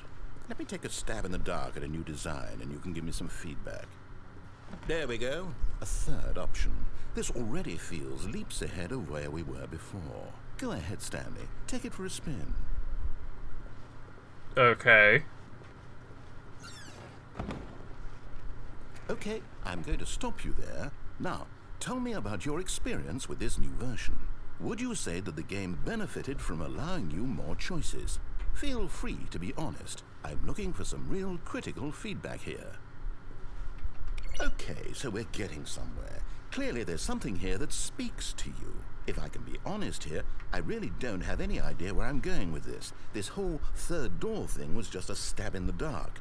I guess you're into it, so let's keep this party train rolling. Here, based on the data from your previous playthrough, I've compiled a new version. And to be perfectly candid, I think I've knocked it out of the park with this one. Wait, does that mean you're gonna restart the... But...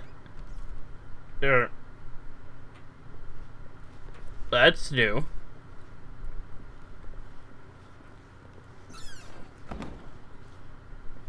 Now, would you say that competitive leaderboard helped you feel motivated to keep walking through doors? Again, honest answers, please.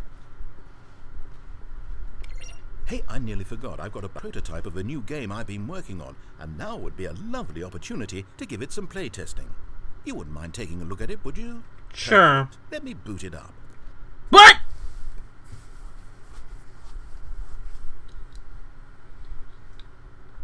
In this game, the baby crawls left towards danger. You click the button to move him back to the right, and if he reaches the fire, you fail.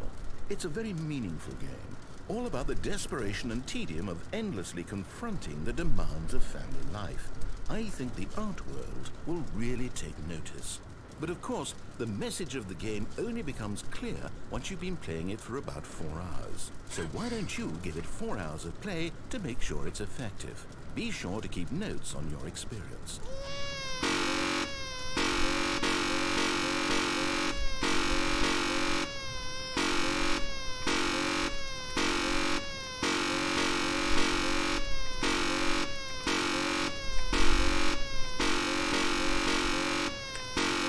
I think I could make a mix track out of this.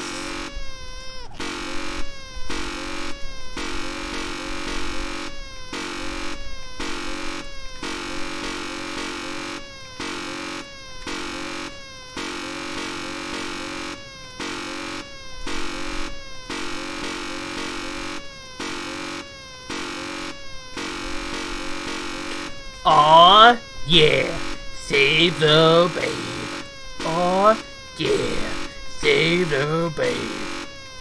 Okay, I'm bored now. You can go ahead. You can go ahead and burn. You heartless bastard. Did you do it because you hate babies or purely to spite me?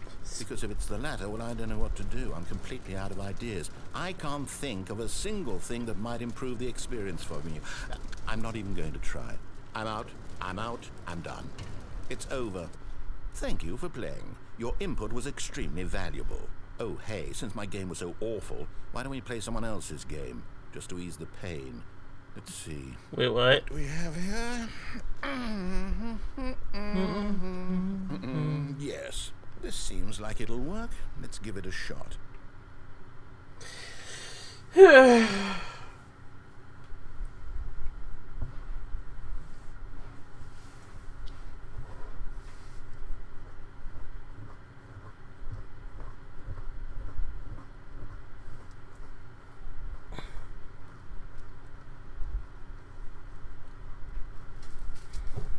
Well, Stanley, is this any better? At last, the one thing you've always desired. A game I had absolutely nothing to do with. But is it enough? Tell me that, Stanley. Will it ever be enough? Well, I'll say this. I'm done making things for you. From now on, I will only create to fulfill a greater artistic purpose. Watch this, Stanley. I'm going to build a house.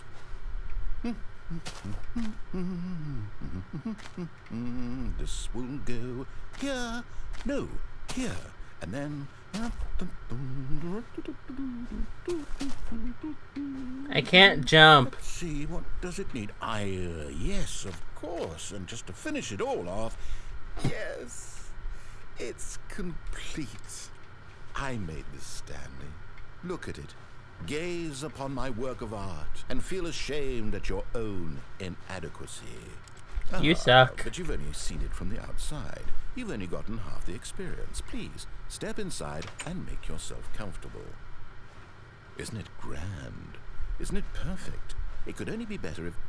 Wait, that's it. We must rebuild it out of diamond. Diamond everything. Yes, yes, yes. Come along, Stanley. We have to go mining. Oh, okay. Thank you. You know, I wonder if Microsoft will be on top of you for doing a Minecraft ripoff.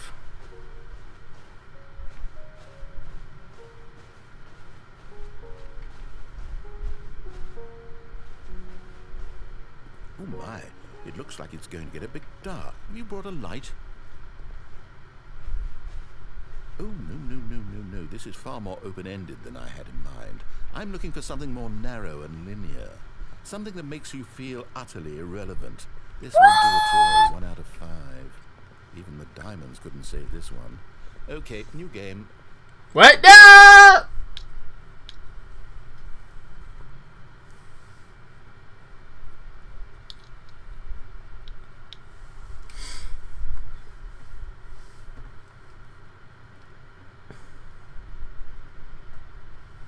Hmm?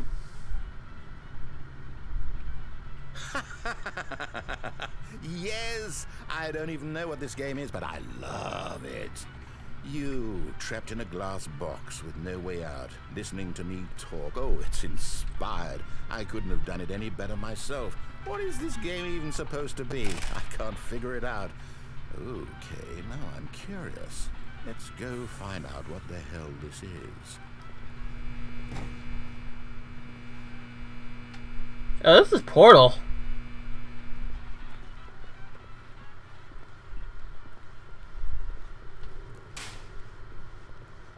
Oh, it's a puzzle. Critical thinking, Stanley. Your forte.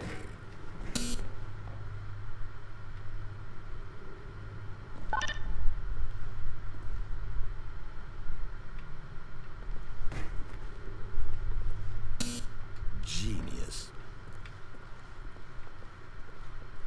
No, actually, you know what? I think that's plenty. I really don't care much to see you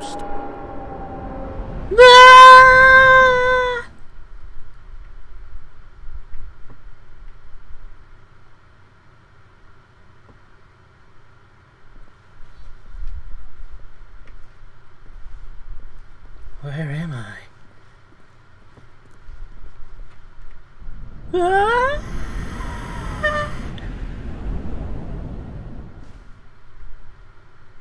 What in the world?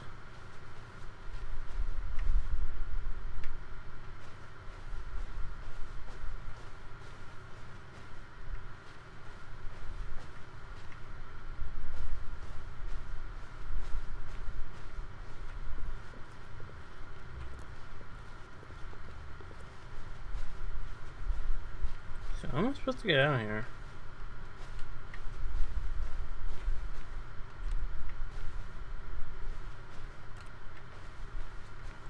I am surprised though that they put this many areas in the game. Like break away from the plot too much, and the narrator will actually grow sick of you and chuck you into Portal.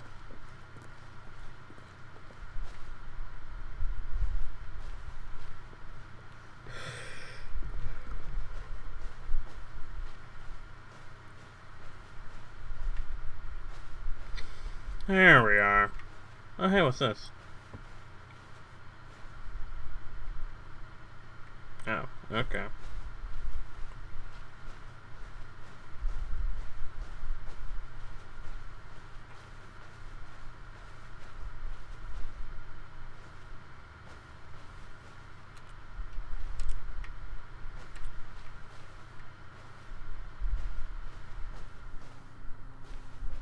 Or not.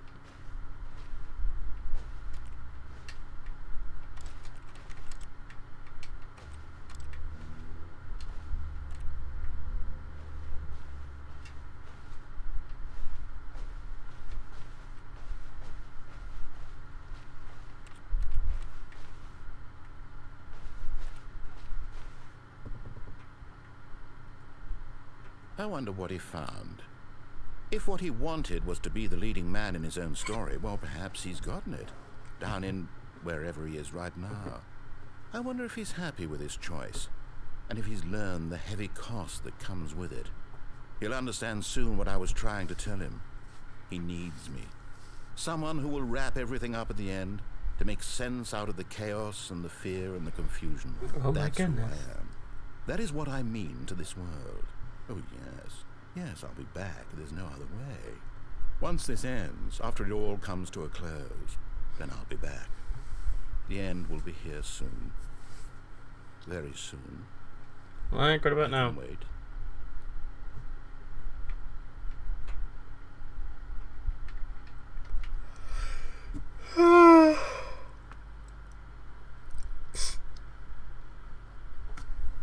Wow. Oh my goodness. Yandere narrator is true narrator.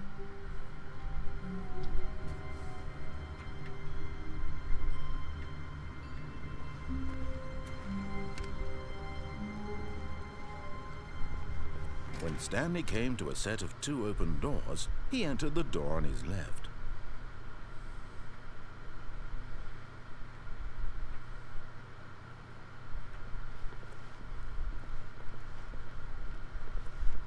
You know, it keeps on getting more and more fun Meeting room, and Stanley knew it perfectly well. Perhaps he once wanted to I stop by the actually start employee breaking lounge away. first, just to admire it. And here it was, the lounge. What a room, Stanley thought to himself. What a room. What a room. What a room. This is what Stanley thought. What a room. What a room. What a room. What a room. Va-va-voom. How many recordings does this guy did the game record? Seriously. But eager to get back to business, Stanley took the first open door on his left.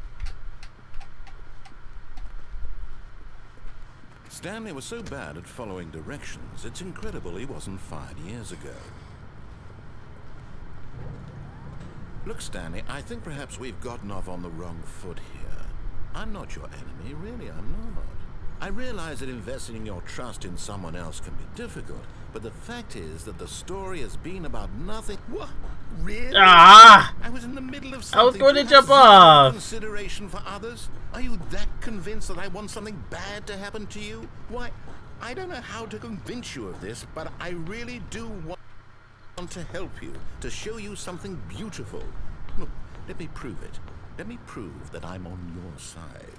Give me a chance.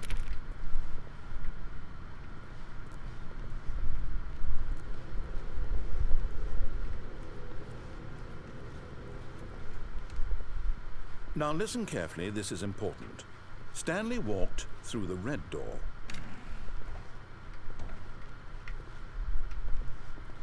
Aha, perhaps you misunderstood. Stanley walked through the red door.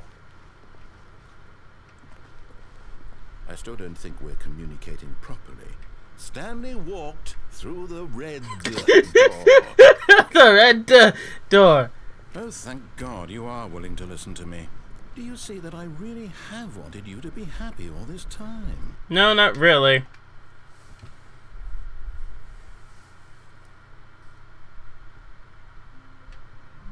Huh. Okay, so I get it. Co-workers were gone. What could it mean? Wait, what the? Stanley decided to go to the meeting room. Perhaps he had simply missed a memo. Then again, I guess I've been playing this for so long that I kind of forgot exactly how the original layout of this thing was. When Stanley came Anywho, I'm gonna go ahead and try and jump on a truck. This was not the correct way to the meeting room, and Stanley knew it perfectly well. Perhaps he wanted to stop by the employee lounge first, just to admire it. It was okay. But eager to get back to business, Stanley took the first open door on his left.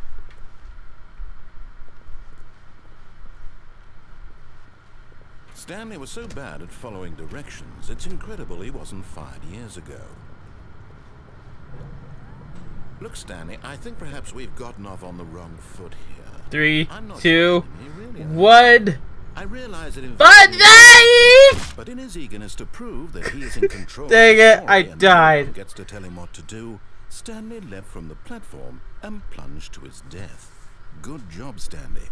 Everyone thinks you are very powerful.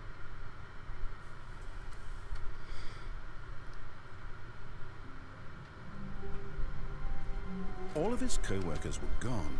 What could it mean? Stanley decided to go to the meeting room. Perhaps he had simply missed a memo.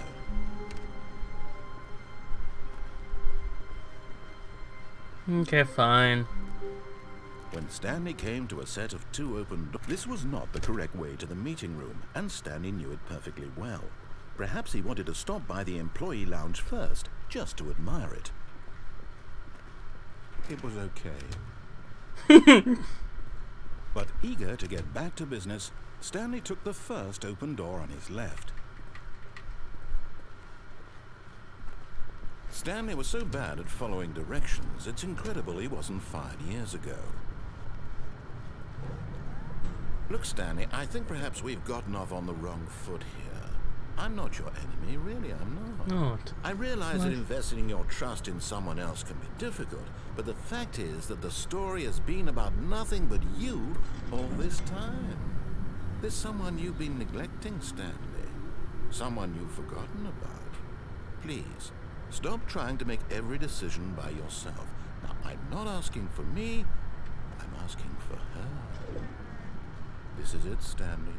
Your chance to redeem yourself. To put your work aside, to let her back into your life. She's been waiting.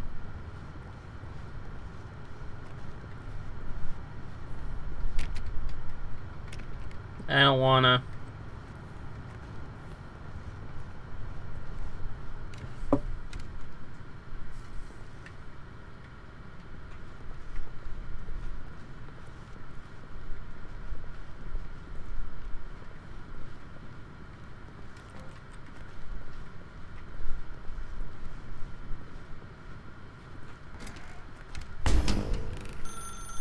That's her, Stanley.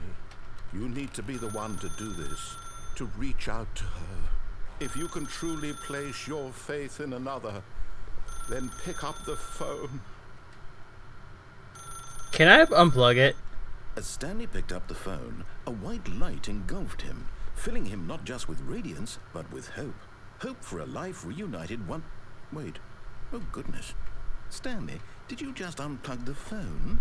No, that wasn't supposed to be a choice. How did you do that? Actually, I was actually curious. Correctly. I didn't even know that was possible. Let me double check. No, it's definitely here, clear as day. Stanley picks up the phone. He's taken to his apartment where he finds his wife, and the two pledge themselves to one another. Music comes in, fade to white, roll credits. Not picking up the phone is actually somehow an incorrect course of action. How is that even possible? None of these decisions were supposed to mean anything. I don't understand. How on earth are you making meaningful choices? What did you... Wait a second. Did I just see... No, that's not possible. I can't believe it. How had I not noticed it sooner? You're not Stanley. You're a real person. I can't believe I was so mistaken. This is why you've been able to make correct and incorrect choices. And to think I've been letting you run around in this game for so long. If you've made any more wrong choices, you might have negated it entirely. It's as though you completely ignored even the most basic safety protocol for real-world decision-making. Did you grasp the severity of the situation? Well, I won't have that kind of risk on my watch. Wait, what? I'm going to stop the game for a moment so we can educate you properly on safe decision-making in the real world. Oh dear. Please observe this helpful instructional video. Choice is Choice. the best part of being a real person, but if used incorrectly can also be the most dangerous. For example, in this scenario, a hypothetical real person named Stephen has a choice. He could spend years helping improve the quality of life for citizens of impoverished third world nations. Or he could systematically set fire to every orphan living in a 30-kilometer radius of his house. What? Which choice would you make? Remember I that just wanna unlike leave. here, the real world makes sense, and at no time should you make a choice that does not conform to rational logic. If you find yourself speaking to a I person knew who it! does not make sense, in all likelihood, that person is not real. Allow the person to finish their thought, then provide an excuse why you cannot continue talking. Turn to a partner and practice saying, "My goodness, is it 4:30? I'm supposed to be having a back, sack, and crack." About what?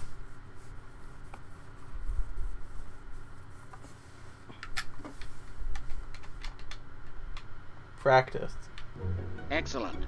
Making choices on a regular basis is the best part to a healthy decision-making process. Are you stupid? Most medical professionals recommend making at least 8 choices per day. Do you make more than 8? Less? And finally, if you begin to wonder if your choices are actually meaningful and whether you'll ever make a significant contribution to the world, just remember that in the vast infiniteness of space, your thoughts and problems are materially insignificant, and the feeling should subside. At this time, your instructor will guide you in an exercise to test and reinforce the material covered in this video. What? Ah, welcome back. You may have noticed that this room has begun to deteriorate as a result of narrative contradiction. But not to worry. Now that you're properly informed on good decision-making, we're going to revisit a choice you made just a few minutes ago and see what the correct thing to do would have been. This way, please. Fine.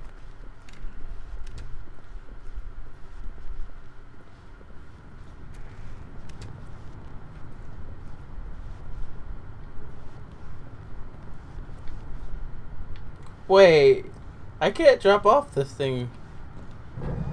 Now that we know your choices are meaningful, we can't have you jumping off the platform and dying. Imagine the main character dying senselessly halfway through the story. No. No sense at all. We just need to get you home as soon as possible before the narrative contradiction gets any worse. Unfortunately, it seems this place is not well equipped to deal with reality.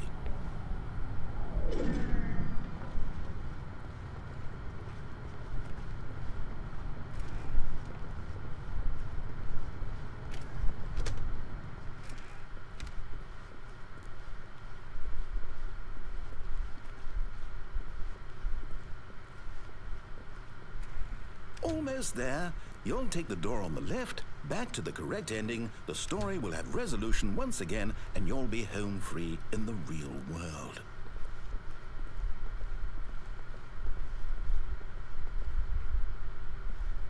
Now remember, all you need to do is behave exactly as Stanley would.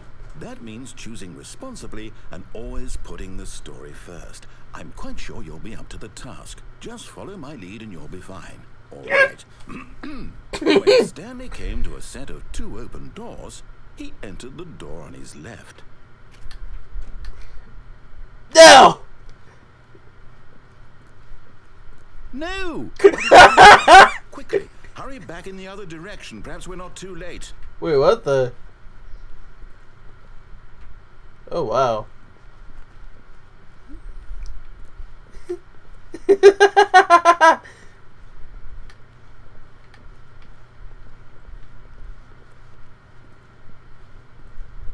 Again! Oh well. Guess I gotta go through the regular story now.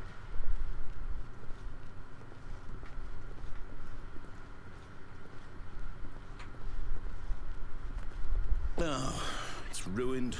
I can't believe, after everything we talked about, that my story, you destroyed my work. Why? For what? What did you get out of that? What did you think was so special about seeing the game undone, left here like so much garbage? It's worthless now. And what am I supposed to do? Even if there were a way to continue, would it be worth it? To know that my story is now incorrect? How can I go back to that?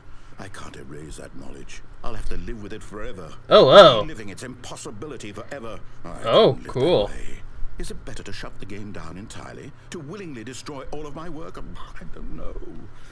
What's the answer? What do I do? What do I do? What do I do? Whoa! No, I have to. I have to shut the game down. I have to. I have to. Welp!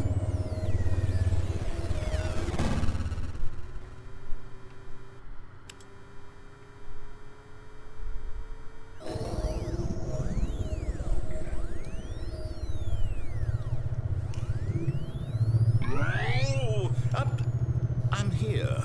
I'm still here. Here in this pile of rubbish. With you. You. Who thought you were so clever. Now look where we are. My entire game is destroyed. It was the only thing in the world that was mine, and you've run it into the ground. What, did you think that would be funny? You just had to see? Didn't I impress upon you how important it was to be like Stanley? He actually knows how to do what I tell him to. He understands that if I say to do something, there's a damn good reason for it. That thought hadn't even occurred to you, had it? That there's a world outside of you? You're a child. Oh. In actuality, I'm 22. Story. If you'd just gone through the door on the left, you would have seen it. There was a whole underground facility. You would have destroyed it and been victorious. It would have been so perfect. That was the first thing I did. On it. I tried so hard. What the? Behave exactly as Stanley would. And always putting the story first. I'm quite sure you'll be up to the task. Just follow my lead and you'll be fine. Right. When Stanley came to a set of 2 open doors, he entered the door on his left. And the door, You're kidding me! You're still gonna let me! You do realize that you're just begging for me just to watch you squirm. That's the only reason I'm going through the door on the right. No! Why did you do that? Quickly, hurry. Behave exactly as Stanley would.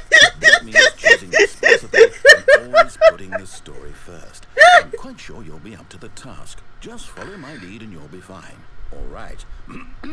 When Stanley came to a set of 2 he entered the door on his left. Oh, this is a wonderful bookmark!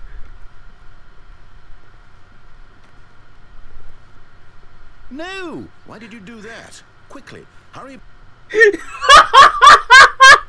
Behave exactly as Stanley would. That means choosing responsibly and always putting the story first. I'm quite sure you'll be up to the task. Just follow my lead and you'll be fine. All right. When Stanley came to a set of 2 open doors, he entered the door on the right. No! Why did you do that? Quickly, hurry. Behave exactly as Stanley would. He's choosing responsibly and always putting the story first. I'm quite sure you'll be up to the task. Just follow my lead and you'll be fine. All right. When Stanley came to a set of 2 open doors, he entered the door on his left. Mr. Narrator, sir, I hope you realize I'm only doing this until you take away this choice. No! Why did you do that? Quickly, hurry. Behave exactly as Stanley would. That means choosing responsibly and always putting the story first. I'm quite sure you'll be up to the task. Just follow my lead and you'll be fine. All right. When Stanley came to a set of 2 open doors, he entered the door on his left. Fine.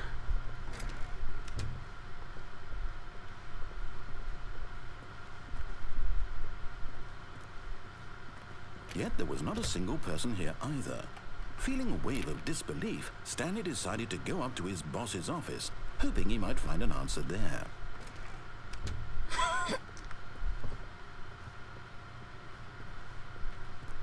Coming to a staircase, Stanley walked upstairs to his boss's office. You cheeky son of a goat! You took away the stairs!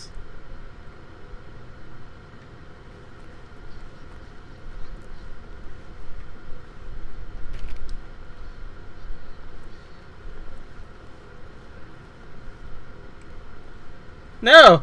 No! I don't want to continue the story, man! I'm not No!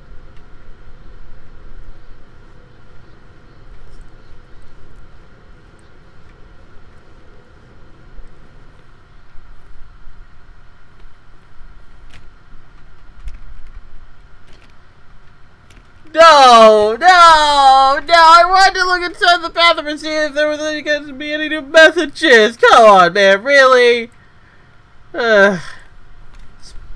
Spoil sport.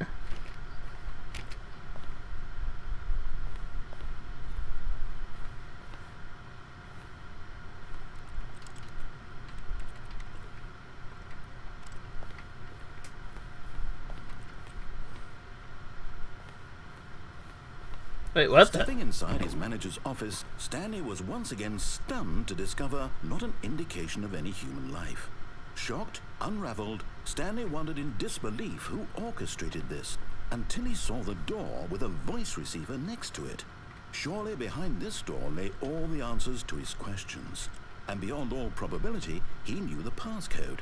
He had seen it on his boss's computer just last week. Night Shark 115. Was this the code to open the door? Would it still work? There was only one way to find out. Stanley had been trained never to speak up, but now he would draw from within himself the courage to face the unknown. He drew a sharp breath and then spoke the code. What was it, Night Shark?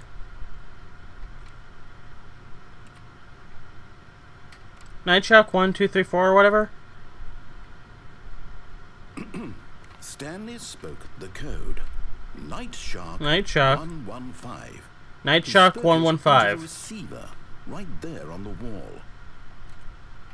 Yeah, Night Shark 115. Are you not catching the mic, man?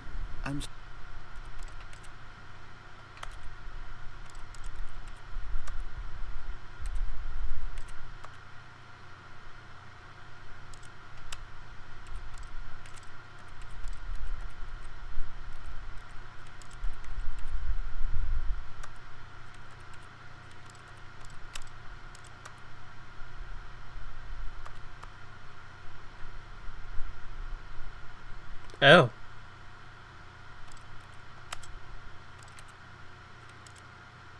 Sorry, is there a problem? You didn't mishear me, did you? Please speak the code into the receiver. Otherwise we can't get on with the story. This is a crucial step. I can't talk. My mouth, my mic isn't connected. Fine, you're not gonna do it. But you know what? It's pretty humiliating to bring you this far, only for you to suddenly decide you have better things to do. I asked you for this one single thing, for your respect. The kind of respect Stanley shows for his choices. He knows what it means to take a story seriously. If you didn't want to see what I had to show you, then why did you come here? You had a choice, you know. You could have gone through the door on the right. I tried. Whatever the hell you wanted over there. Why did you come this way? Speak. Say something to me. Explain yourself, you coward. Thank you. When Stanley came to a set of 2 open doors, he entered the door on his left. Stanley? Hello? Are you... Is everything okay? Stanley, please. I need you to make a choice. I need you to walk through the door. Are you listening to me? Can you hear me? Is everything all right? Stanley, this is important. The story needs you. It needs you to make a decision. It cannot exist without you. Do you understand me? Whatever choice you make is just fine. They're both correct. You cannot be wrong here. We can work. Kevin Brading, I love you. I simply need you to take that step forward, please. Choose. Do something. Anything. This is more important than you can ever know. I need this. The story needs it. So, you hear me? Are you there? No. Listening to this? Stanley, are you there? Stanley is dead. Stanley is on the ceiling. It's okay, I can wait. You need time to decide. Time to make sure your choice is correct. That is the best choice. That's all right. I'll wait for you to decide what's the right thing to do. Take as much time as you need.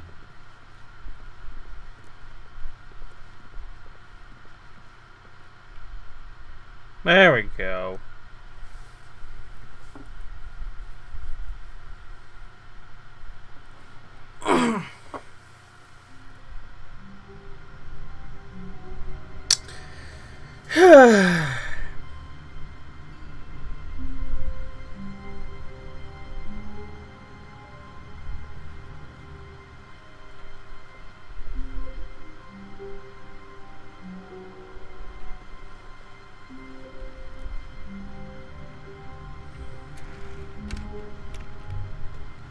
But Stanley simply couldn't. You know what?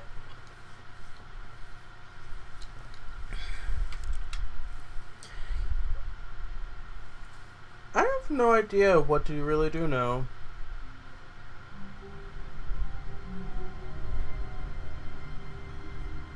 I've gone through the game as much as I could, at least as much as I think I could.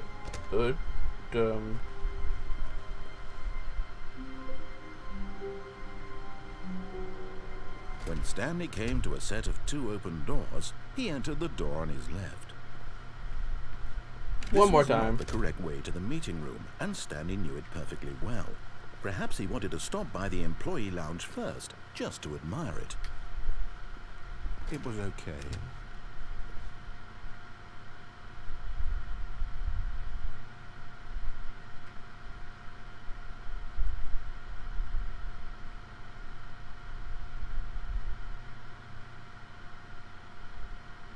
You're not gonna say anything else, Mr. Narrator Dude? Seriously, man? Yes, really worth it being here in the room. A room, but eager to get back to business, Stanley took the first open door on his left.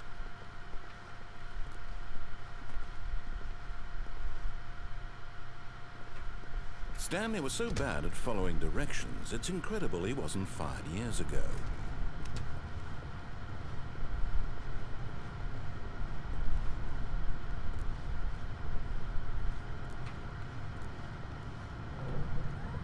Look, Stanley, I think perhaps we've gotten off on the wrong foot here. I'm not your enemy, really, I'm not. I realize that investing your trust in someone else can be difficult, but the fact is that the story has been about nothing but you all this time. There's someone you've been neglecting, Stanley. Someone you've forgotten about.